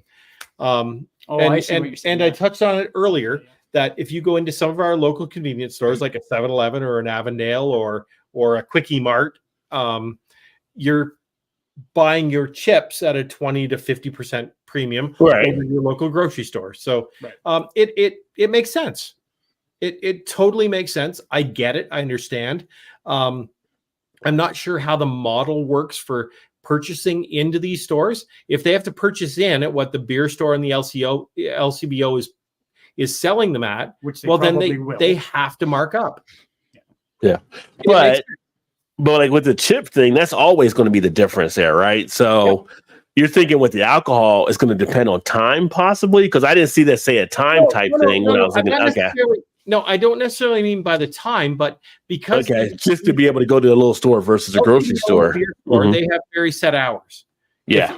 You're not going to walk into an LCBO store at midnight. No. You're going to walk in there up till 10 o'clock at night. Now, you could walk into your local 7-Eleven store at 2 o'clock in the morning and potentially buy beer, but I'm not sure how they're limiting that. See, right now, you can walk into one of my local 7-Eleven stores. You can buy beer. You have to consume it in the store. You can't take it home. Wait, but you gotta drink the beer in 7-Eleven? Yep. How trailer park trash is that? That's You gotta kinda go to weird. 7-Eleven and drink your beer in the 7-Eleven. Paul and I've Are done there like tables and stuff there to sit down and drink? Like, I mean, our 7-Elevens are like get in and get out. Yeah. Oh no! They've had to set up a Like a seating area. seating restaurant area. If you haven't seen it, jump over and check out on the Alkanauts.com or Alkanauts on YouTube. Check out Paul and I's review of the first day it was available. We heard about it. We were out drinking. We had played golf. We were on a patio somewhere. Paul saw the announcement. We booked it to the local 7-Eleven. I just feel like I can see that for a date. Like, hey, babe, you want to go over to 7-Eleven and pound some beers? Sure, I'm down. Let's go. You gotta bring Rod to one. You gotta bring Rod to one that has the beer. This stuff's not happening before July, as far as I know. I know it's not till September, I think, when it's supposed to possibly take effect. But so when you're up here, if we do get out to play golf on the Thursday, we will stop on the way back from playing golf at our local 7-Eleven that sells beer, and we will sit there and have a beer. Yeah, let me pound the beer here and then get in my car and drive after. Okay, thanks. It was not cold. We poured it into a plastic cup, so it was foamy everywhere. So, but yeah, so Canada, what are you doing? That's Shane's Craft Beer Reviews and the Alkanauts' take on this whole thing that's going on in Ontario right now. For the convenience of buying stuff outside of the regular beer store and LCBO hours, you're going to pay a lot more, and most folks are probably going to be fine with it. And I feel like this is a video in the making when I come up there, like exploring the whole 7-Eleven process. Yeah. 100%. So yeah, it's like I said, it's a school night. Shane was supposed to be home like 3 hours ago. Yeah. We gotta check out, guys. Well, Shane tells his wife he blames me most of the time. So yeah, I'm sure he'll use me again. I will. All right, guys. Dave, great to see you. All right, take care. Always a pleasure, man. You too. Catch up soon. All right, talk to you soon. Adios, friends. Yeah, so Ontario looking at a jump there in the prices possibly, which is just crazy. Just think, go to 7-Eleven and you got to sit there and drink the beer. Like you can't warm beer. Yeah, warm beer. Like you're enticing people to drink and drive. Like why would you? Not take it home and chill. They all have to be like singles, and you're not 6-pack. Yeah. That's kind of weird. I mean, I don't know. Canada, I don't get you sometimes. Well, since we're doing beer news, other beer news we have here. So down in Dallas, Deep Ellum Brewing is now basically going to stop brewing Deep Ellum. They're going to keep selling beer, but the brewery will be closing basically. So they were basically one of the early ones to start a craft brewery there in Dallas. So that's kind of huge down there. Spot, and what Monster, the energy drink, took them over. And I read that they're going to stop at Monster. Like, didn't they shut down some of what's the one in Florida? I can't think. Cigar City or like one of their tap rooms too. I was reading that this morning. And that's kind of a thing in itself, right? Like you're getting under this umbrella of a conglomerate. Is it that the brewery shut down, or the conglomerate like saying, "Hey, we can save some money if we shut this location down themselves"? So could be Big Brother making a call on that. Yeah, I mean, Deep Ellum was a great spot. We were there like 5-6 years ago, and that was a fantastic place. Yeah. But if you are getting their beers, you will still have the beers made available. Just like we talked about last week, Lagunitas, they're still going to do the distribution there. And even though they won't have the brewery anymore, which is, again, San for Chicago, 10 years Chicago, 6 years Seattle. They're all packed up in California for the most part. But, I went over the weekend. It was Memorial Day weekend, so I wanted to grab some Lagunitas because I was going to have some on the show next week. And so I looked at a 6-pack of the IPA, and I just happened to look at the date, and it was it was bottled in like September last year. I'm like, well, no, I'm going to take a pass on this, Yeah. And here I've kind of seen some of that too, where it sits on the shelves because it's kind of like the regular IPA doesn't move as much as it used to. Now you come out with the Willetide Stout, that'll get moved. You come out with the Born Yesterday, that'll get moved. They just came out with the Waldos. Eventually, that I was surprised how long it took that. That was like 2 or 3 weeks before it got all moved out of my one store. That used to be like first day gone. So yeah, and it might have been something where they looked at the numbers and they're like, hey, Heineken Europe was like, we're not doing it here or there. Let's make a cut on stuff. So when you go into that corporate area, things are not out of your control now. So it's kind of like they're making calls on stuff. I mean, do you remember, and this is something it's in the back of my mind for maybe a future thing. Like, we're old enough that we remember Newcastle Brown Ale. And a lot of people drank a lot of that. It was an early beer that people liked.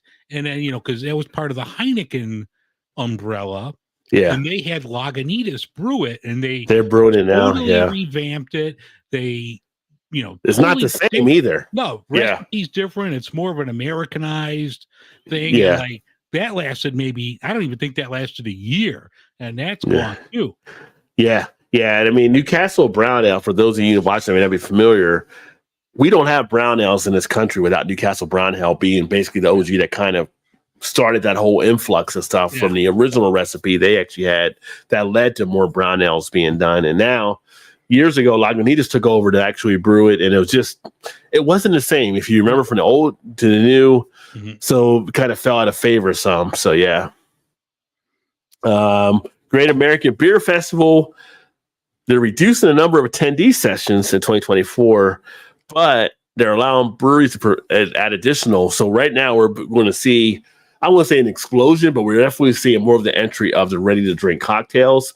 And I think over the next few years, this might be something of more of an influx that we'll see. I did the Devil's Backbone Bourbon Smash video a few weeks back. Great little bourbon-type drink they came up with. I think you're seeing more breweries kind of get into that area. Some of the younger generations aren't maybe drawn to beer, but they're drawn more to the RDT. So that's kind of interesting. So that'll be something, if you are planning to attend. I'm thinking about trying to get there this year if I can. I know Mal and Chu are going this year. But if you go, you're going to see more of that kind of stuff happen. And I feel like Southern Tier was kind of on the cusp of that previously, because they were coming out with the 9-ounce kind of drinks like that, and then everybody else started kind of falling in line. So it's a market that's out there. Yeah. So Portland Salt and Straw teams up with West Coast breweries to create beer flavored ice cream. So they're now working with like different breweries out there. I think Breakside is one of the main ones, which is pretty popular in the Portland area. Haven't had anything from them, so I can't say offhand, but beer flavored ice cream is going to be the new roll coming out this summer, which I don't know. It's kind of interesting. I don't know what the beer flavored ice cream is supposed to taste like, but it's kind of an interesting concept. But they're working with the brewers. Yeah. Well, I definitely would try it. Don't get me wrong. It's just beer flavored cheese. I'm a big fan. So if it's beer flavored, I'm going to get involved on it. I just haven't thought of beer flavored ice cream before. So interesting, but for those breweries, another outlet for them to actually draw some income off of too, which is great.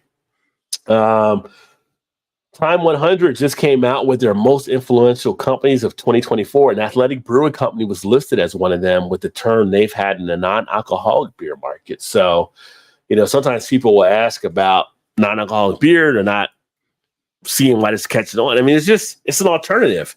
Some of the people don't want to drink beer, but they want that beer feel. They want that flavor. Athletic is being one of the ones that are doing it out there. Great. I've had Go on, and Dave, you've had numerous. You had Go and some other ones on that you did.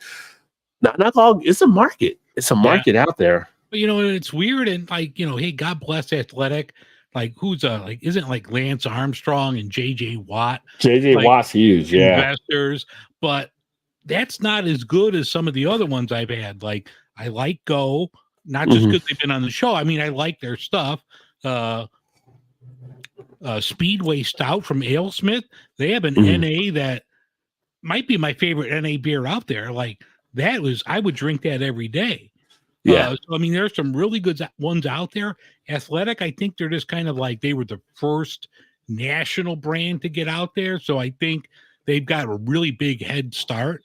But I think there's better shit out there right now you could drink. Yeah, yeah.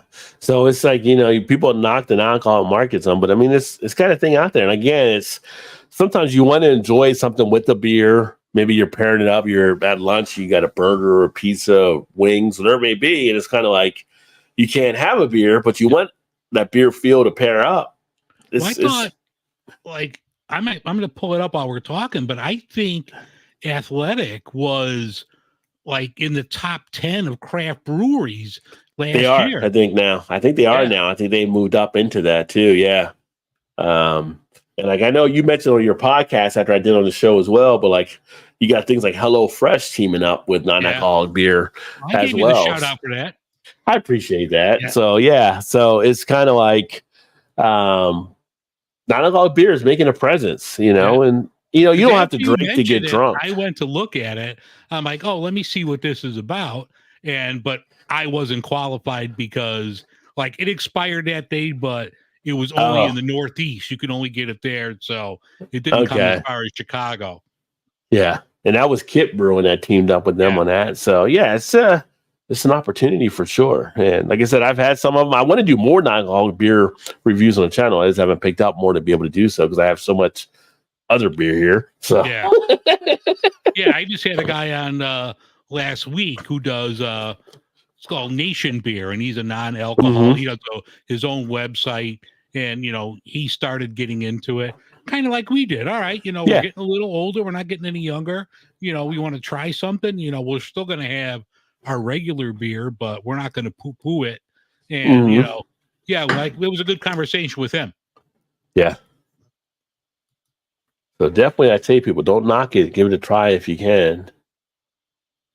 And then when Dave pulls that up there, Brewer Association, they were awarded $2 million in a U.S. grant to advance craft beer exports. So they're actually looking to get more of the American craft beer market out overseas. And I looked at it, I was like, well, $2 million, it seems like a lot, but I feel like $2 million isn't a lot nowadays if you're trying to do an exporting industry, but it is a start for them as they try to tap into foreign markets into the American craft beer scene to try to get more people to actually buy into us. So it'll be interesting. So the government's working with craft breweries to try to expand that out there, which is always a good thing.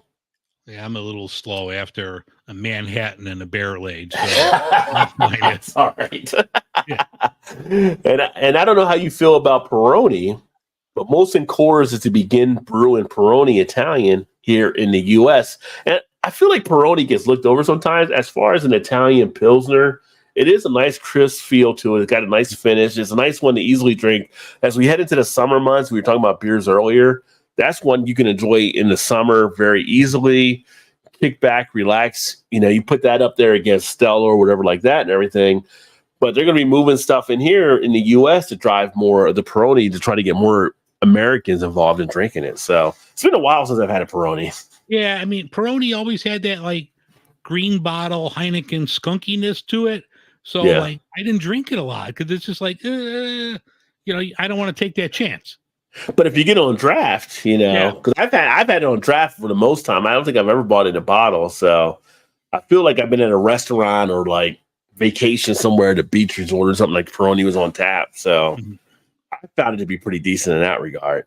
Yeah. Looking back at the polls, just to keep you guys in the loop, Pilsner Lager right now, 50% for the summer beer. Cream Ale is up to 22, tied with Hazy IPA 22. Hefeweizen's down to 6%. No love for the Hefeweizen. No love for the wheat. But Pilsner Lager as a summer beer, I can't complain. That's nice, crisp, refreshing feel to it. North Carolina breweries are seeing slower growth. No surprise there. We've seen a little bit of a downward tick. Obviously, North Carolina, you think of Asheville. You've got a lot of breweries out there. They're feeling a little bit of it as well.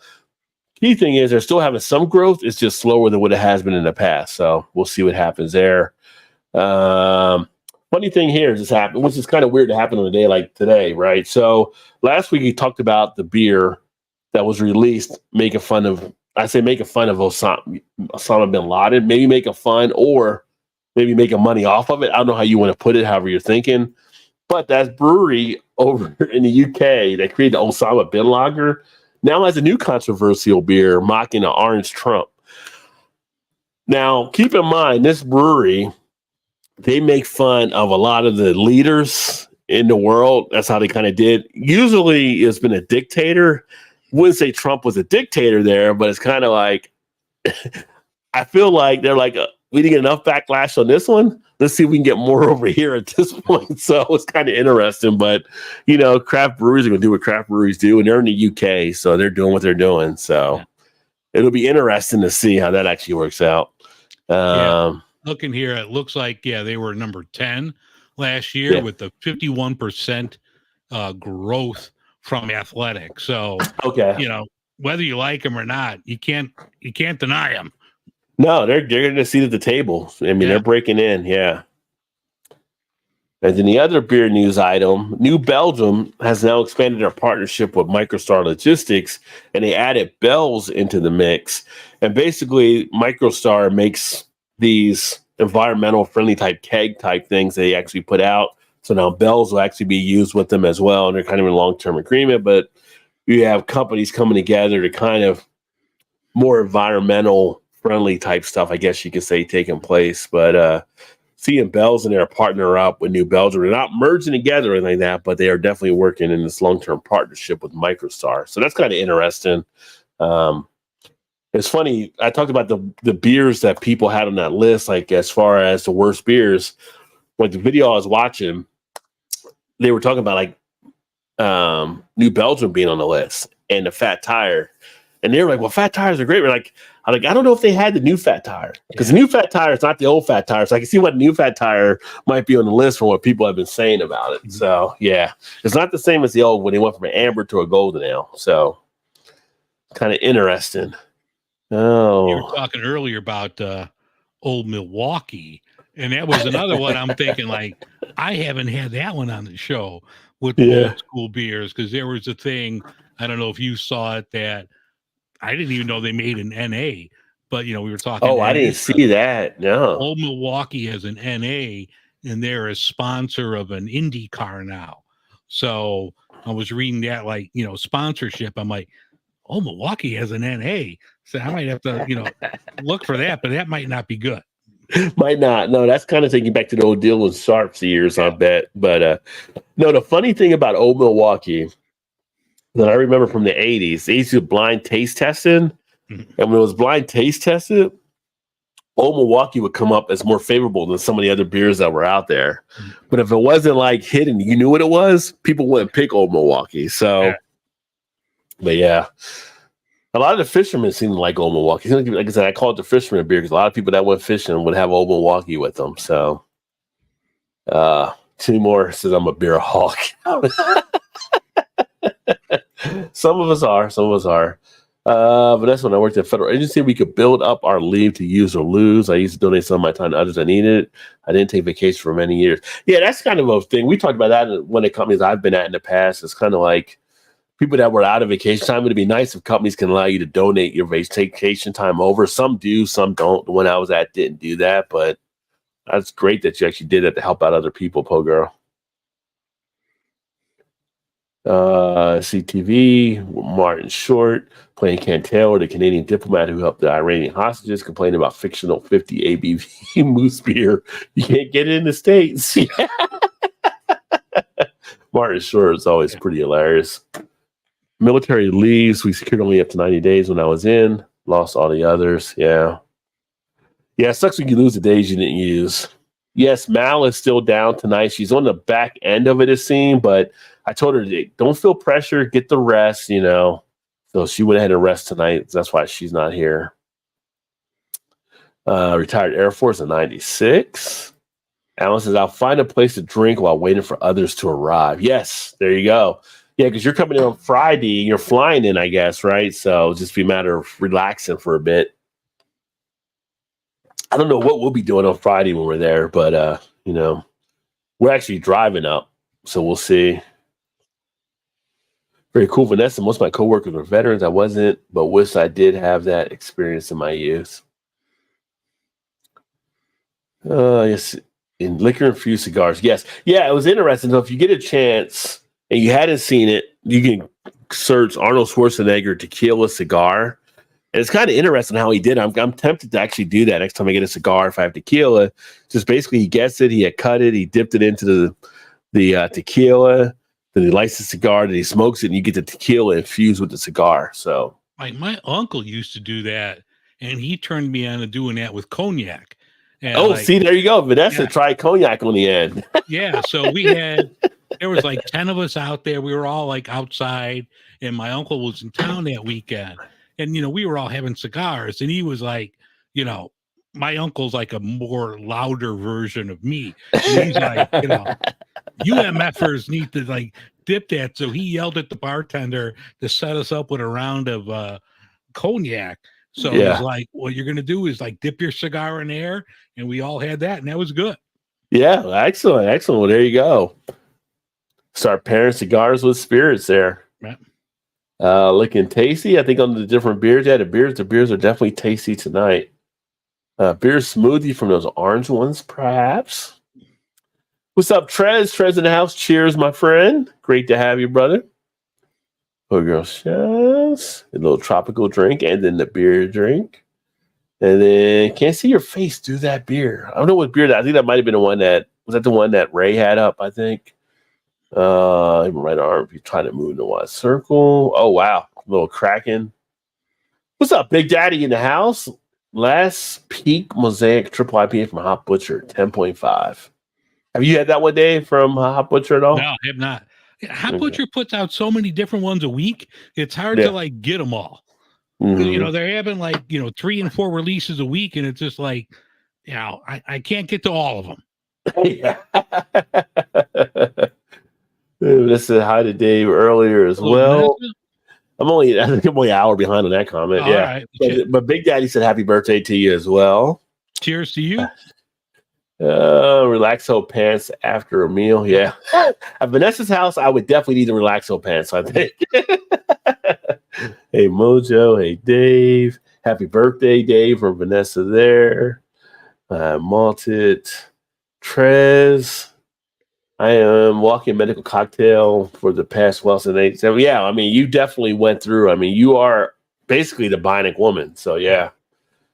I'm trying to buy some maple boards that he's just got tomorrow. $1 linear foot, usually 20 a linear foot. Wow, that's a heck of a markdown. That's a Rod J deal right there. Yeah, that's way past the Rod J. That's an awesome deal right there. Yeah. Don't some of your markets have discounts at certain times when you purchase a multiple, like 6 or 4? Wow. Military class 6 stores, some crazy sales at times. Remember to tread lightly. Trying to offend us old folks. My jumper was like far larger than your feet. Yeah. Yeah. Trying to call me the new old person. Yeah. Red Dog investment beer. Yeah. Red Dog. See, Red Dog was one. I drank a good amount of Red Dog back in the day, but I didn't feel like Red Dog was a terrible investment compared to like Milwaukee's. Like Milwaukee's Best is the one that's top of my line. Like, so you drink a lot of Milwaukee's Best, probably more than you should have. In high school, long before craft beers, we drank scores of Miller Ponies. And remember the Ponies, little 8-ounce bottles? This old night said, yeah. My first drink was from one of those little ones. They were the Miller High Life ones, right? That I used to take sips off when I would get them from my grandparents back in the day. Heineken's in a bottle in Alaska until 2000 hours. Then we switched to our other beers because the finer ones were too costly. Early age, yeah. Probably some Pete's Wicked Ale or something. Yeah. Oh, I love Pete's Wicked Ale. I wish that was back. That's a future show I've got coming up on Pete's Wicked. There you go. And Timor, right? That's what I'm saying. I can't believe I had so many Ice House Edge when I was just, dude, I want to say one like Ice House Edge was one of those beers you drink a lot of. You're like, why did I drink so much of this beer? Right? That's one of those ones. Yeah. Always preferred imported beer for a long time after that. Black Label still makes me hurt immediately. I tried that through the years. Still a no-go. Yeah. Still looking for Red Dog, bitch. If I was in Cincinnati, I would have got you someone. I think they still have it there. Did a lot of kegs. As to the specificity of the beer, sometimes we did not know. Yeah, I mean, it was a keg party. You just went in and drank it, right? Yeah.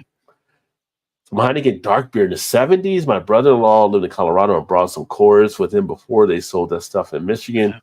Yeah, I remember the Heineken dark back in the day. What was the other one? It was Beck's Dark was actually pretty good too back in the day as well. Michelob made a dark that was pretty Michelob, decent. yeah. That was 20, 30 years ago. So if you were to have that now, you probably would think differently. But yeah, I remember a while there was a big push, like Heineken and Michelob and Beck's were really trying to push the dark lagers. Yeah. Well, you remember like me, like back in the 80s, I think it might have been late 70s, even like the old Michelob commercials. It was kind of like you had a Michelob and a steak. You were like king of the world, you know? Like that was how the commercials set you up. Like, Lowenbrow. Lowenbrow commercials. Yeah. Yeah. Those like the top notch ones you saw commercials on. Yeah. Drinking a lot of Heineken and Beck's, but I like dark versions much better. Yeah, I agree. I like the dark versions. Mini kegs are fun. Yeah, I remember the old pony, like Coors pony keg type thing. You would get like the silver ball or whatever. Like,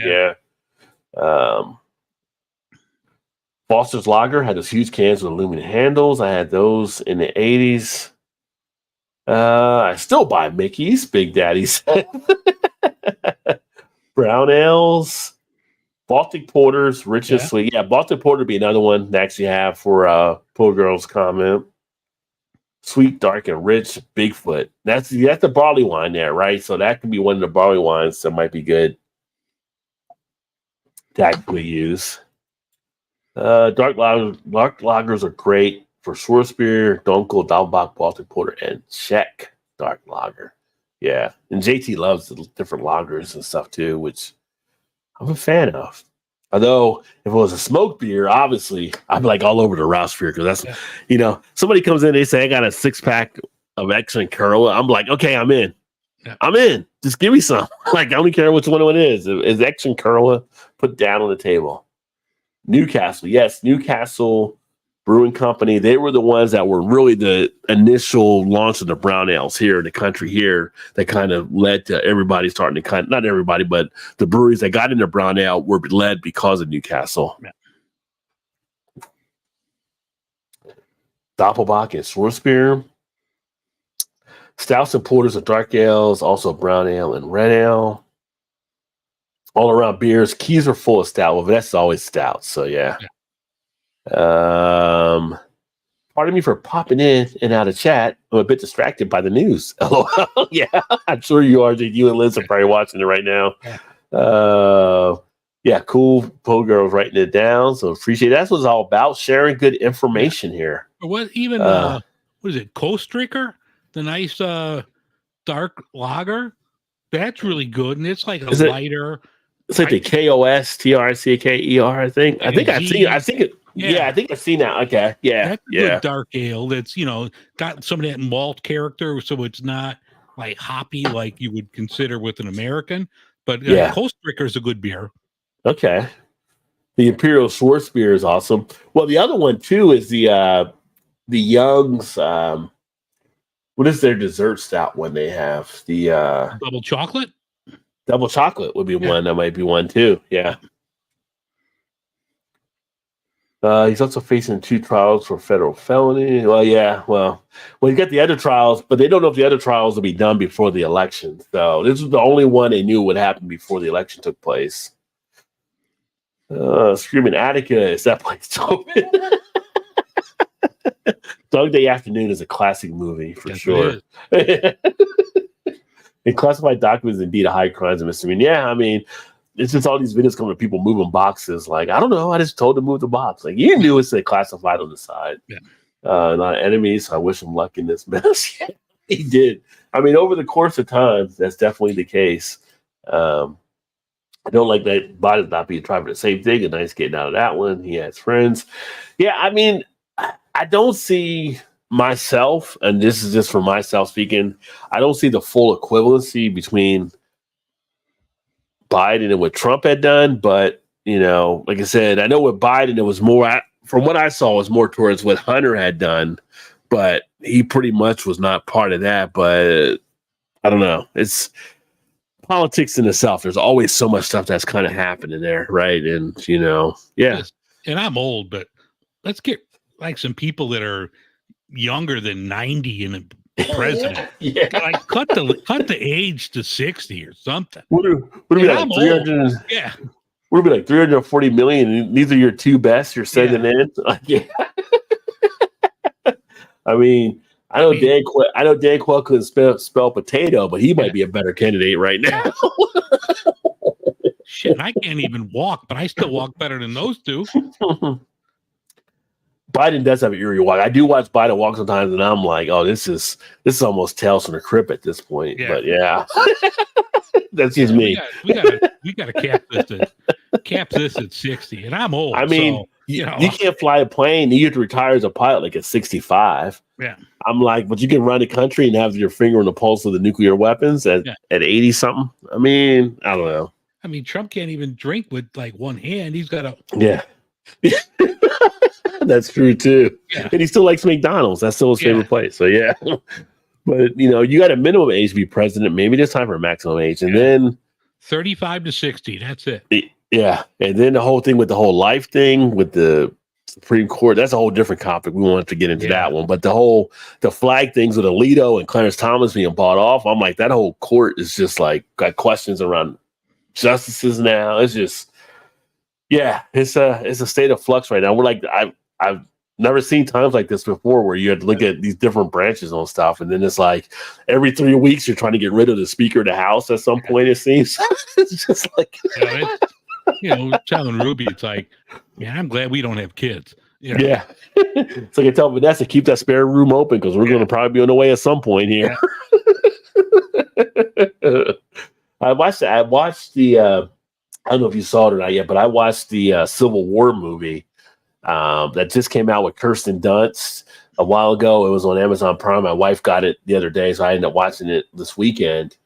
And it was an interesting perspective because it's like, I don't want to give away anything about the movie, but it's kind of done from a photojournalist type thing, kind of being like a referee type thing, taking the pictures but not getting involved. But it's kind of just the way they kind of framed the whole thing. It was kind of an interesting story they had with it. And it's just like, it wasn't like it was, Democrat versus Republican or like that. It was just like this whole just cataloging of things that were happening. And it made you think in your mind, like when people were doing stuff in the movie, like the different views that are being expressed, and you're kind of like, there's different angles that are all being involved here. So it's not like you're saying, well, that guy's wrong or that guy's right or like that. It's just like, you just take it all in as it goes. It's an interesting perspective. So if anybody gets a chance, it's on Prime. It's like the #1 movie right now. If anybody gets a chance to watch it, it's an interesting thing. If you like the political type stuff and kind of a political, I won't say political type thriller, but it's kind of like this fictional thriller that has like the political tone to it. It's really interesting when you watch it. Like, because they don't say who the president is, like Republican or Democrat. And then you have states that do stuff that are both like Republican and Democratic states usually. So it's kind of like you don't know who's doing what divide, but you're just kind of tossed into the middle of the action. And it's just like trying to figure stuff out during it. Yeah. And they are running the show. Yeah. Well, really, in our country now, presidents are more the figurehead than anything because corporations are really running the show for a lot of stuff. So they pay off the congressmen and the senators and they get their stuff through. So yeah.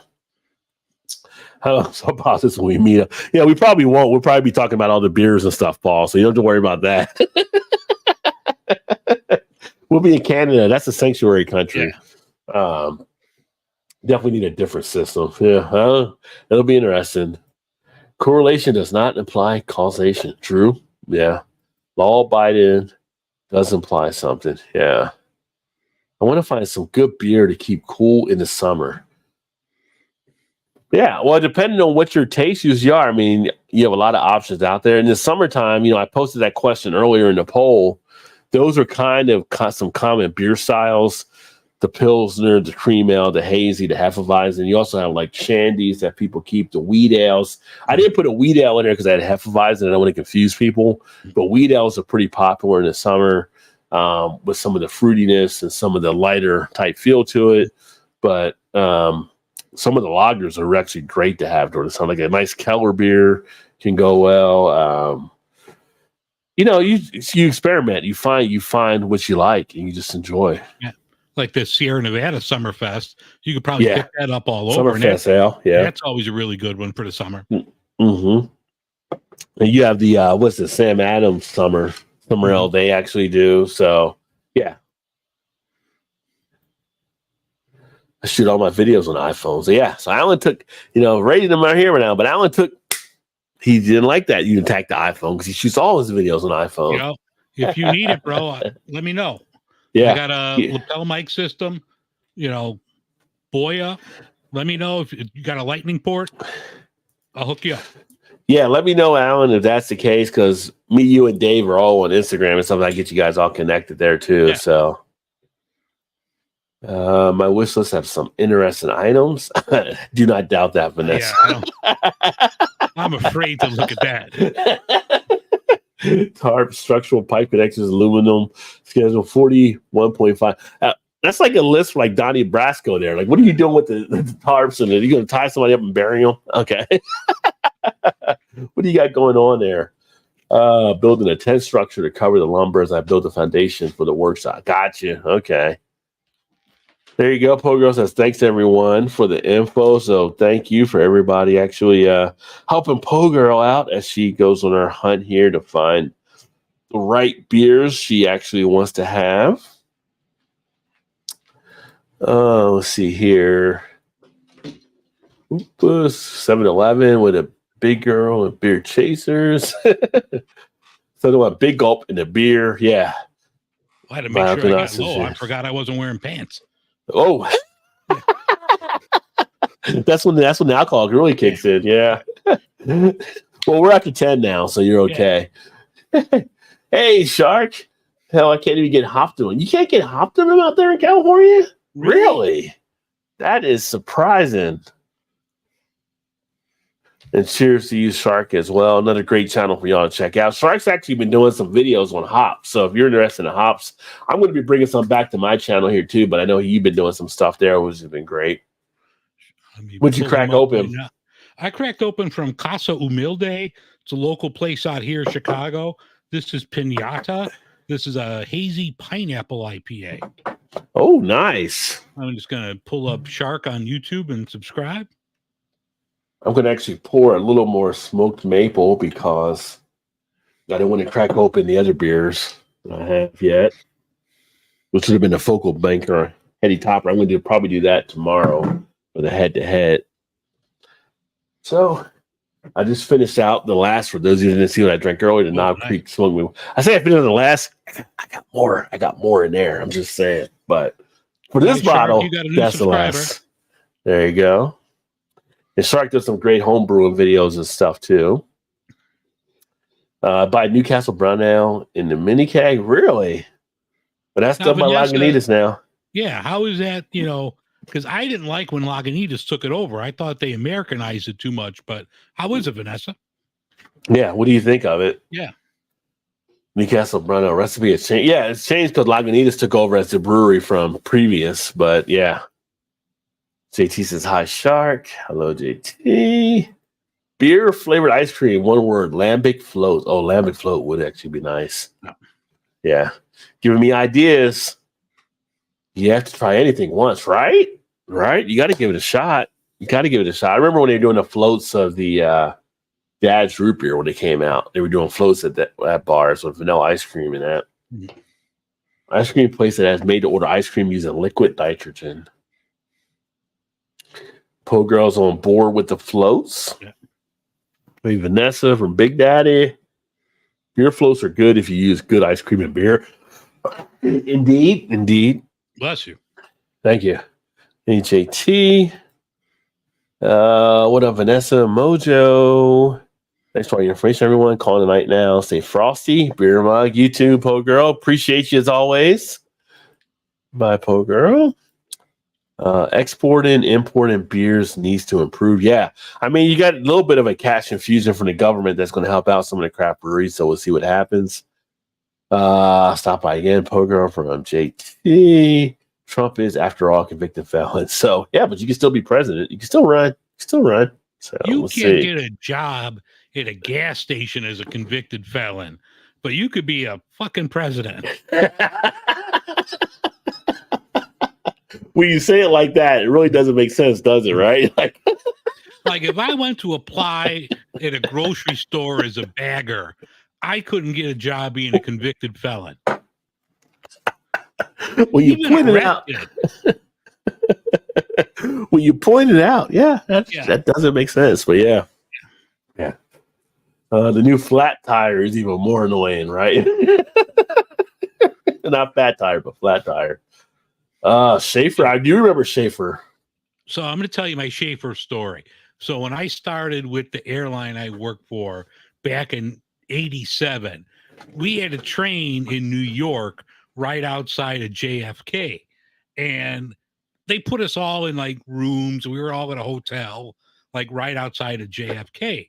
And like we needed some beer. So we hopped in a cab. The cab driver was pulling out like those old baby food jars of weed. He was like, we're like, dude, we just want to go to a liquor store and grab some beer. You know, going across like 5 lanes of the expressway. We're like, fuck, we're going to die. We're just going to die in this. And somehow he got us there, and we just, because it was the cheapest shit out there. So we like filled up bathtubs with Schaefer, and then like showered in other people's rooms because you couldn't use our shower because it was just filled with Schaefer. That's hilarious. Good cognac on a cigar, very nice. Yes. Maple boards, I'll use to form the light frames for my Moravian workbench. Even as to give me a good cognac to smoke a cigar with. Thanks in advance. Look at that. Trez likes the cigars too. What should I drink with a great cigar? I mean, for me, because I do more of the beer stuff, it's actually more the imperial stouts that I like to pair with cigars. So you can find some nice ones to actually do that with. As far as the cognac, I haven't done a lot of cognacs, but I don't know if Vanessa has anything in mind that she's thinking. Dave, I don't know if you're thinking of any cognacs. No. So it might be good there. Yeah, I was like you, like a good imperial stout. Yeah. Maybe a barrel-aged stout that you could just sit and sip while you're having a good stick outside. Yeah, exactly. And just sit back and enjoy it, right? So we got it set up and the weather's getting nicer. Maybe we should do like a cigar hour or something like that. We could sit outside and have a beer and a cigar or something. That would be actually something pretty cool to do. Yeah. We actually have weather permitting because we're all different parts of the globe. Different parts, like a cigar hour show. Yeah. We actually have on the harbor right now. They have like a wine beer village, so that would be kind of nice. I went down there the last couple of weekends to kind of take a walk when I go outside, and like they've been packed like crazy. It's just like, because I was thinking maybe go there because they have like Hofbräu down there and a few other things. I'm like, when you grab a beer, like it's just like too crazy down there. But no, that would be kind of something cool to do because I do have a cigar spot here where I grab some cigars and just sit out there and do something. Because I still have a couple Cubans left from last time Ruby went to Mexico. So and they're the shorter Robusto, so you could knock one of those off in an hour and just have that might be something. That might be something I can get in Canada. They might have some of their up there. Yeah. Many cognacs are pretty pricey. Yeah. There was old style dark for a while too, Dave. Yeah. I remember that. I don't remember the old style dark. Didn't old style even have an Oktoberfest for a while, if I remember right? Yeah. Nice. Vanessa said, look tomorrow to see one of you. And Vanessa and Trez, you were both on Instagram, so you should definitely connect there as well. Right, next time you're in Chicago, we're making a beeline to Dovetail for some Rouse beer. I'm on board with that. I am on board with that, my friend. I just got to hit Bad Apple again because that burger was so freaking good there. Dude, I'm going to tell you, I've been making smash burgers at the house. Yeah. If you ever seen it, it's like you can get it in the condiment section. It's called Bacon Up. It's just like clarified bacon grease. Okay. So like it doesn't go bad. And I just put a little of that in my pan. Like I use a big cast iron skillet when I do the smash burgers. Okay. Yeah. Well reports well with a great Humpman Enio cigar. Enigio. Yeah. Hire me for president. Only 62. Well, yeah, I mean, you're better than Vanessa. I would put you up over Biden or Trump any day. So yeah. What is up, Angie? Cheers, my friend. She says hi and guess. Yeah, you haven't met Dave. Dave's beer in front here. So, Hello, Angie. Angie, definitely check it out. Angie, great to see you. Angie's got some great stuff on her channel as well. Creative Inspirations with Angie. Alice in Wonderland, the Red Queen's Rule. Yeah, you're fine on the Red Queen's Rule. Building up a waypoint, stop over here. Yeah, I mean, everybody pretty much knows that follows this channel to go to Vanessa's house if things get bad. You know, like that video, that movie "Leave the World Behind" on Netflix. I would be heading to Vanessa's house.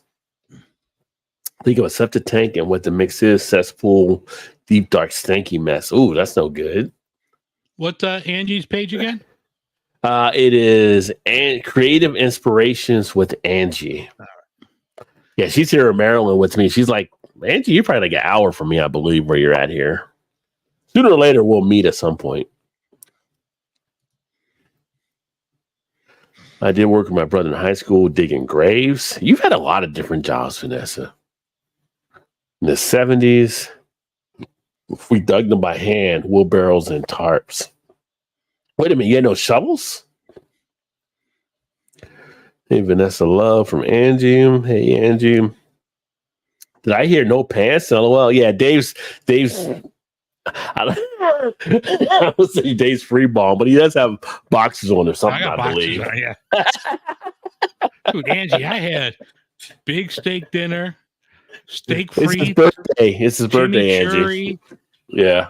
2 desserts, a Manhattan, the barrel aged. I gotta let it out. It's a good birthday for him. Yeah. Angie has a new subscriber. Yeah. JT says hi, Angie. So he says, Dave, thank you for subscribing. The Newcastle is okay. I still buy from time to time. I buy Moose Drool, Strike says. A half-gallon ice cream maker is on my list. Commercial one. My wife, she wanted the ice machine. She's big into Sonic Ice, all kind of stuff. I don't know.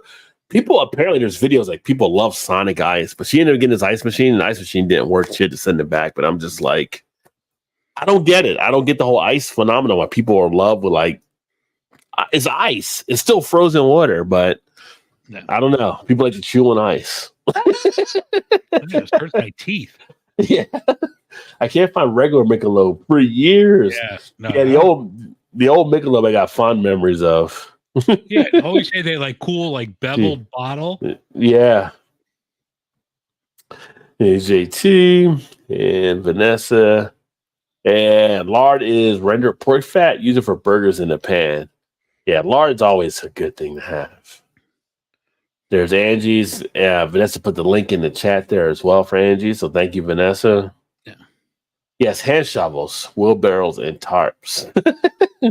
She's like a soprano. What the? They were making graves. I mean, that Goodfellas, they're digging graves out there. Yeah. So, you know, I don't ask about the bodies going in. It's no, they were digging them. Yeah. Ice milk. Yuck.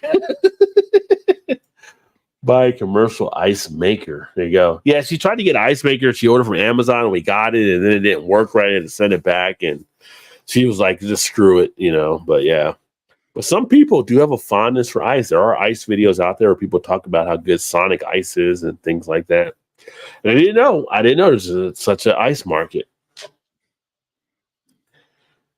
But I will tell you, the Knob Creek Smoked Maple, there should be a market for that because this is pretty good stuff. Yeah. But yeah, they start raising prices in Canada like 50%. I might have to start bootlegging up there for some beer. I can get you some beer. Meet me at the border. Like Cannonball Run. We're just going to Canada. I grew up as a big fan of Smokey and the Bandit back in the day. I mean, what was it? Was it Jerry Lee? Was the Iceman? That was his name? Iceman. Yeah. If he can run beer, I can run beer, you know? So yeah. Eastbound and Trucking. I just love that song as a kid watching that. Two of my favorite movies growing up, Smokey and the Bandit and Convoy when I was a little kid, like in the 70s.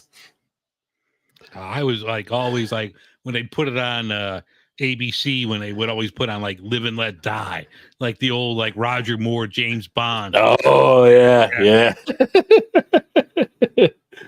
Yeah, JT is like, yeah, let it be low, bro. I got the whole jingle there. Yeah.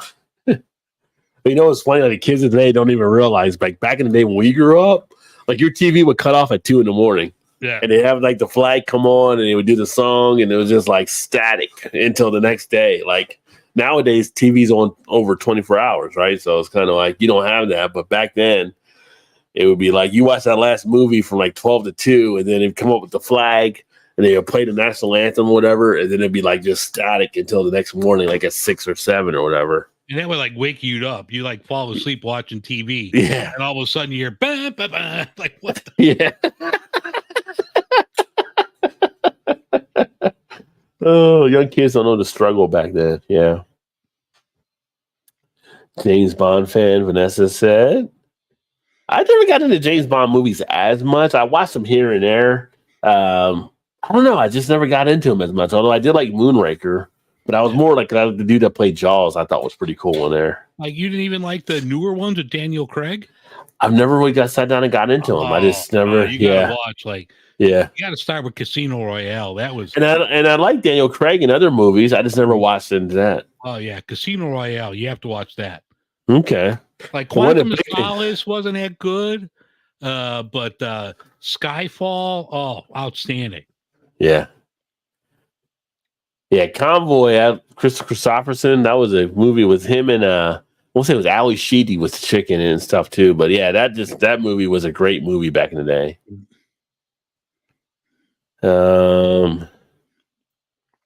Brandy dip cigars are good. Well, there you go. Big Daddy, he's on board with that as well. Yeah, the Molson Golden Ale. I love Final Countdown. Current U.S. aircraft goes back in time to Pearl Harbor. Yeah. Eastbound and Down, loaded up in truck. Yeah, there you go. Yeah, I think the whole. Yeah, I used to play it on the channel once in a while, but then you get like a flag now if you do it. But the whole song, yeah. I was like, they chose one beer to do a bootleg on. It was Coors, so yeah. You should try a cigar dipped in the blackberry filled moonshine. Oh, there you go. Daniel Craig was a fun Bond. There you go. So Vanessa was a fan of Daniel Craig doing it as well. Yeah, I am happy, though. They are bringing back a Peaky Blinders movie. I'm a huge fan of the Peaky Blinders series. Cillian Murphy is just awesome. I feel like once he did Oppenheimer last year, it's like, you got to come back with more Peaky Blinders because he's just like, that's what made him. And so they're doing a movie and a couple spinoffs. I'm not sure what the spinoffs will do, but Peaky Blinders itself is just an awesome series. You know, and that's one I've never watched. So I have to. Oh, it is so good.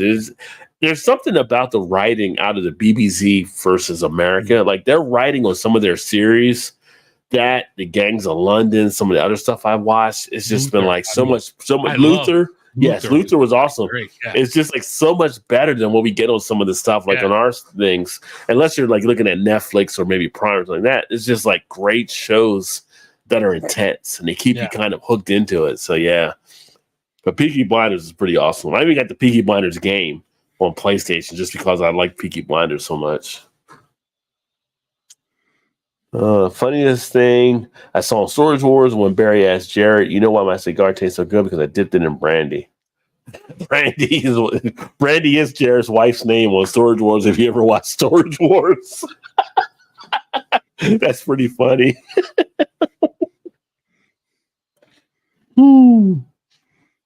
Yeah, I used to watch that show back in the day and they'd be like, yup.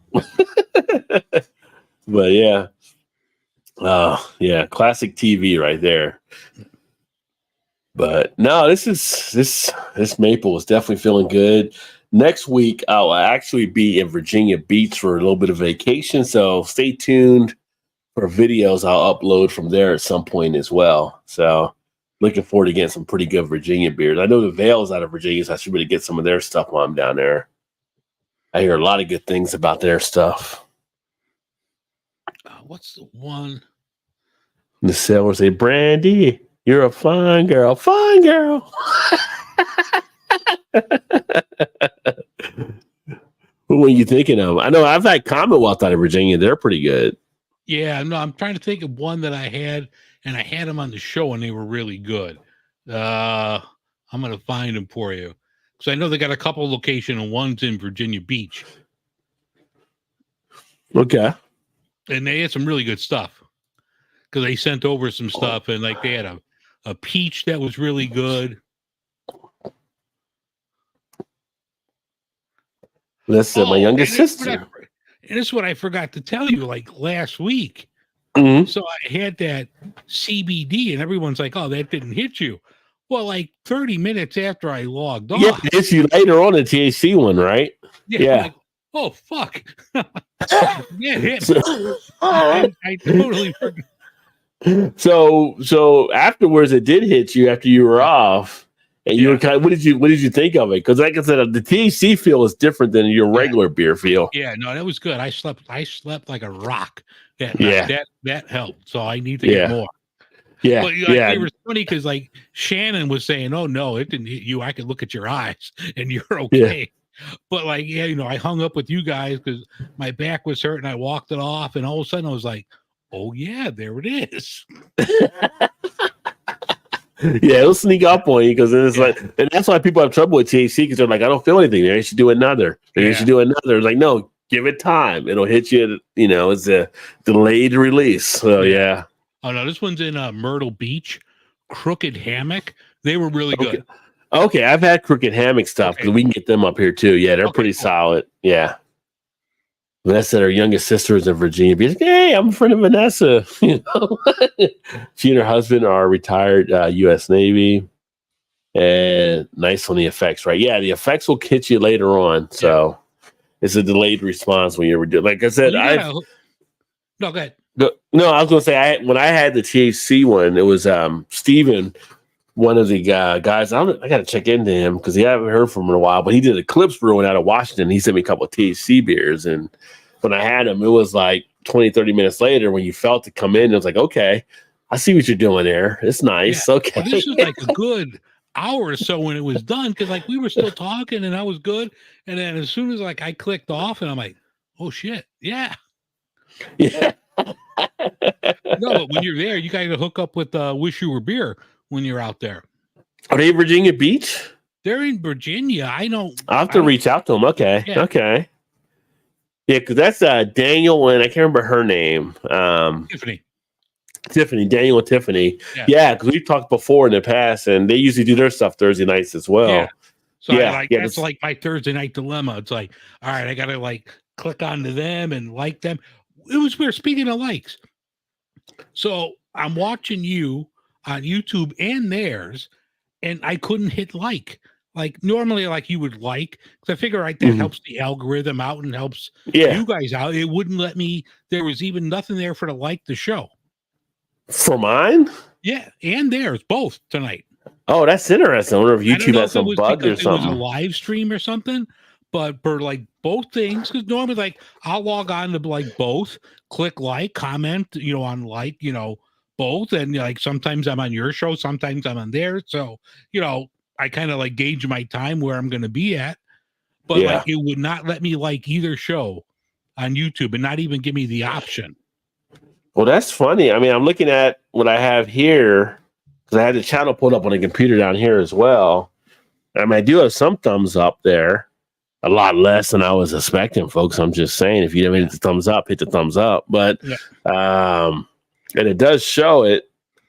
So I don't know. It might have been something like thumbs up. Yeah. But looking back in the poll before I close everything down here, Pilsner Lager is definitely the clear winner, 52%. Cream Ale 22, Hazy 17, and Hefeweizen back at 9. So a lot of people would choose their Pilsner Lager for the summer type beer, it seems. Yeah. I mean, can't go wrong there. No, you can't. I mean, light, it's nice. It's crisp. Right. It's not going to like wreck your palate if you're eating, if you're outside, cooking or something like that. Non-offensive beer. Well, you think about the Pilsner Lager, right? If it's the summer heat and you're actually wanting something light, so maybe you're eating like a salad, a tuna type thing, whatever it may be, you want something to not overpower it. And so a Pilsner Lager comes in nice in the play to be able to do that, to be able to enjoy it and stuff. So it goes good with burgers, brats, sausage, whatever you're throwing on the grill. I mean, it's just a good basic summer beer, non-offensive. You could grab a case of it, and no one's going to be like, "Oh no, I won't drink that." Right. So it definitely has a spot. He's brewing a cream ale for the Fords. Oh, nice. That's pretty nice as well. Because cream ale, like I said, for summer beer, it's a great style to actually have. So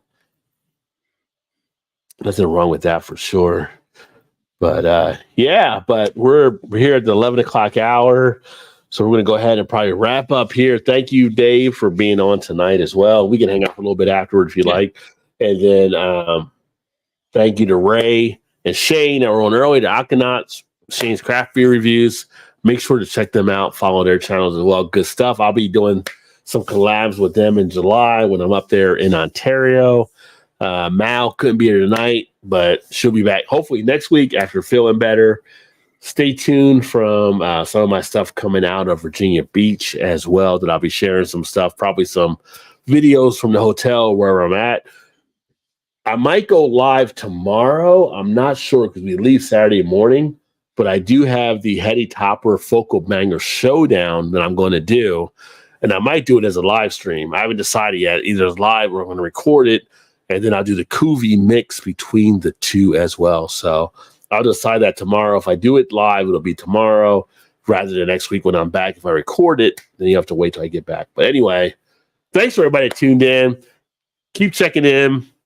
Community polls. I have a new community poll tomorrow on something else. I don't know what it's going to be tomorrow, but I've been doing the different things about the different beers. And thank you for all you that are participating, because that does help. Because I'm kind of seeing what people may be looking at, and I might do some showdowns between some stuff too. So, Dave, appreciate you. Anything beer in front you would talk about upcoming on your show? Happy birthday again to you, my friend. Another trip around the sun. Yeah, Heinz 57 this year. Yeah. I'm going to do some stuff like Half Acre did a couple collabs that came out last week for the 15th anniversary of Daisy Cutter. So they had one that they did a collaboration with Sierra Nevada that's really good. And then they also had one with Firestone Walker. They're doing a big beer festival, and one of the beers Firestone collabed with was Half Acre on a Pilsner, which was one of the best beers I've had in a long time. We were talking, summer Pilsners.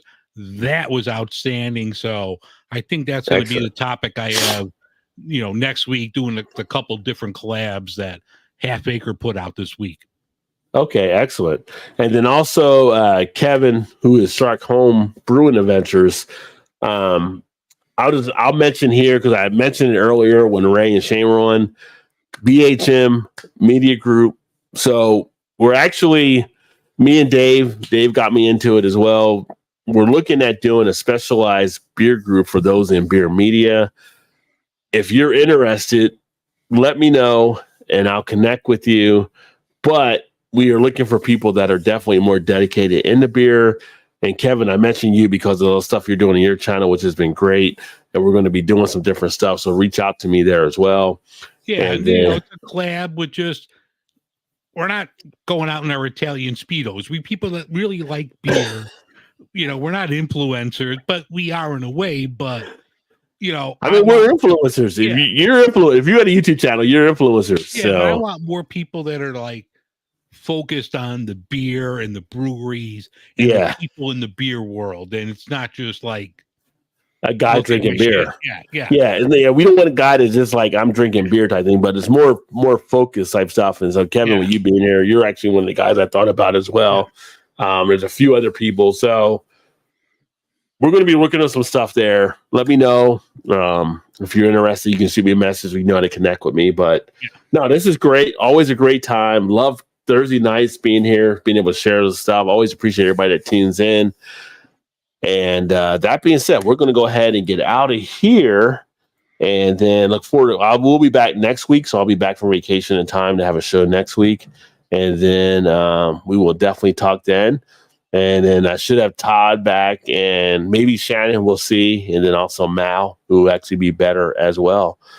So that being said, we'll go ahead and get out of here, and we'll just leave you with a little bit of this, I guess. Come on, be here. Come get your beer. Come on. Who wants it? Hot day. beer? Interest you dolls in a cocktail? This one's on me. Maybe later I can get on you.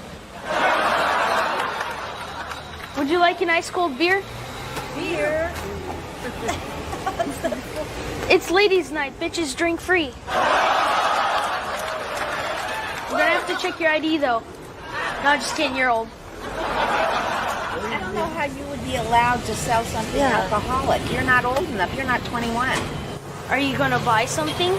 No, I'm not going to buy something, but I don't think that I think you're doing something against the law. Okay? So I suggest you leave. Okay, listen, Hitler. There's no German beer here, so move along. What a smart-ass kid you are, boy. You need to loosen up. Have a beer. Hey, Toots, how about a beer? No, thank you.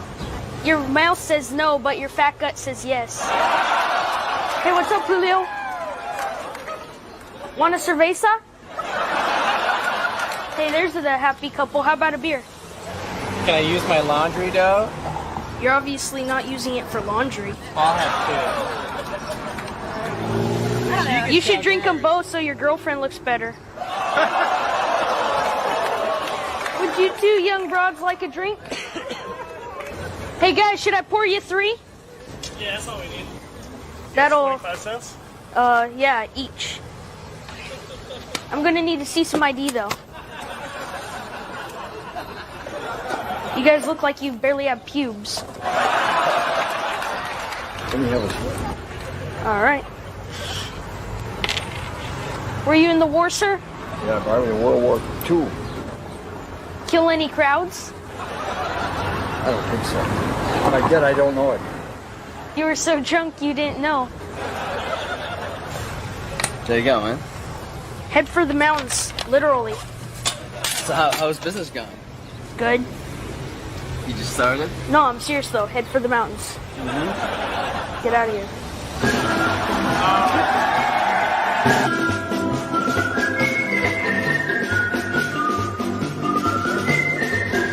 Can I rub a little lotion on you? No, that's okay. Come on, seriously. Let me grease up your boobs. Boobs. Hey, I have 2 children that are your age. Come on. Do they grease up your boobs? Oh my God. Can I rub some lotion on you? No, I'm all covered up. I won't just do your shoulders. I don't mind exploring. I use the lotion on myself a lot at home. Hey ladies, can I interest you in a free bikini wax? How about you two open up and let me get in there? Will you rub some lotion on my back? Do it slow. Let's make this party last a while. Just a little right there, I guess. You're all cranked up. Now let me do you.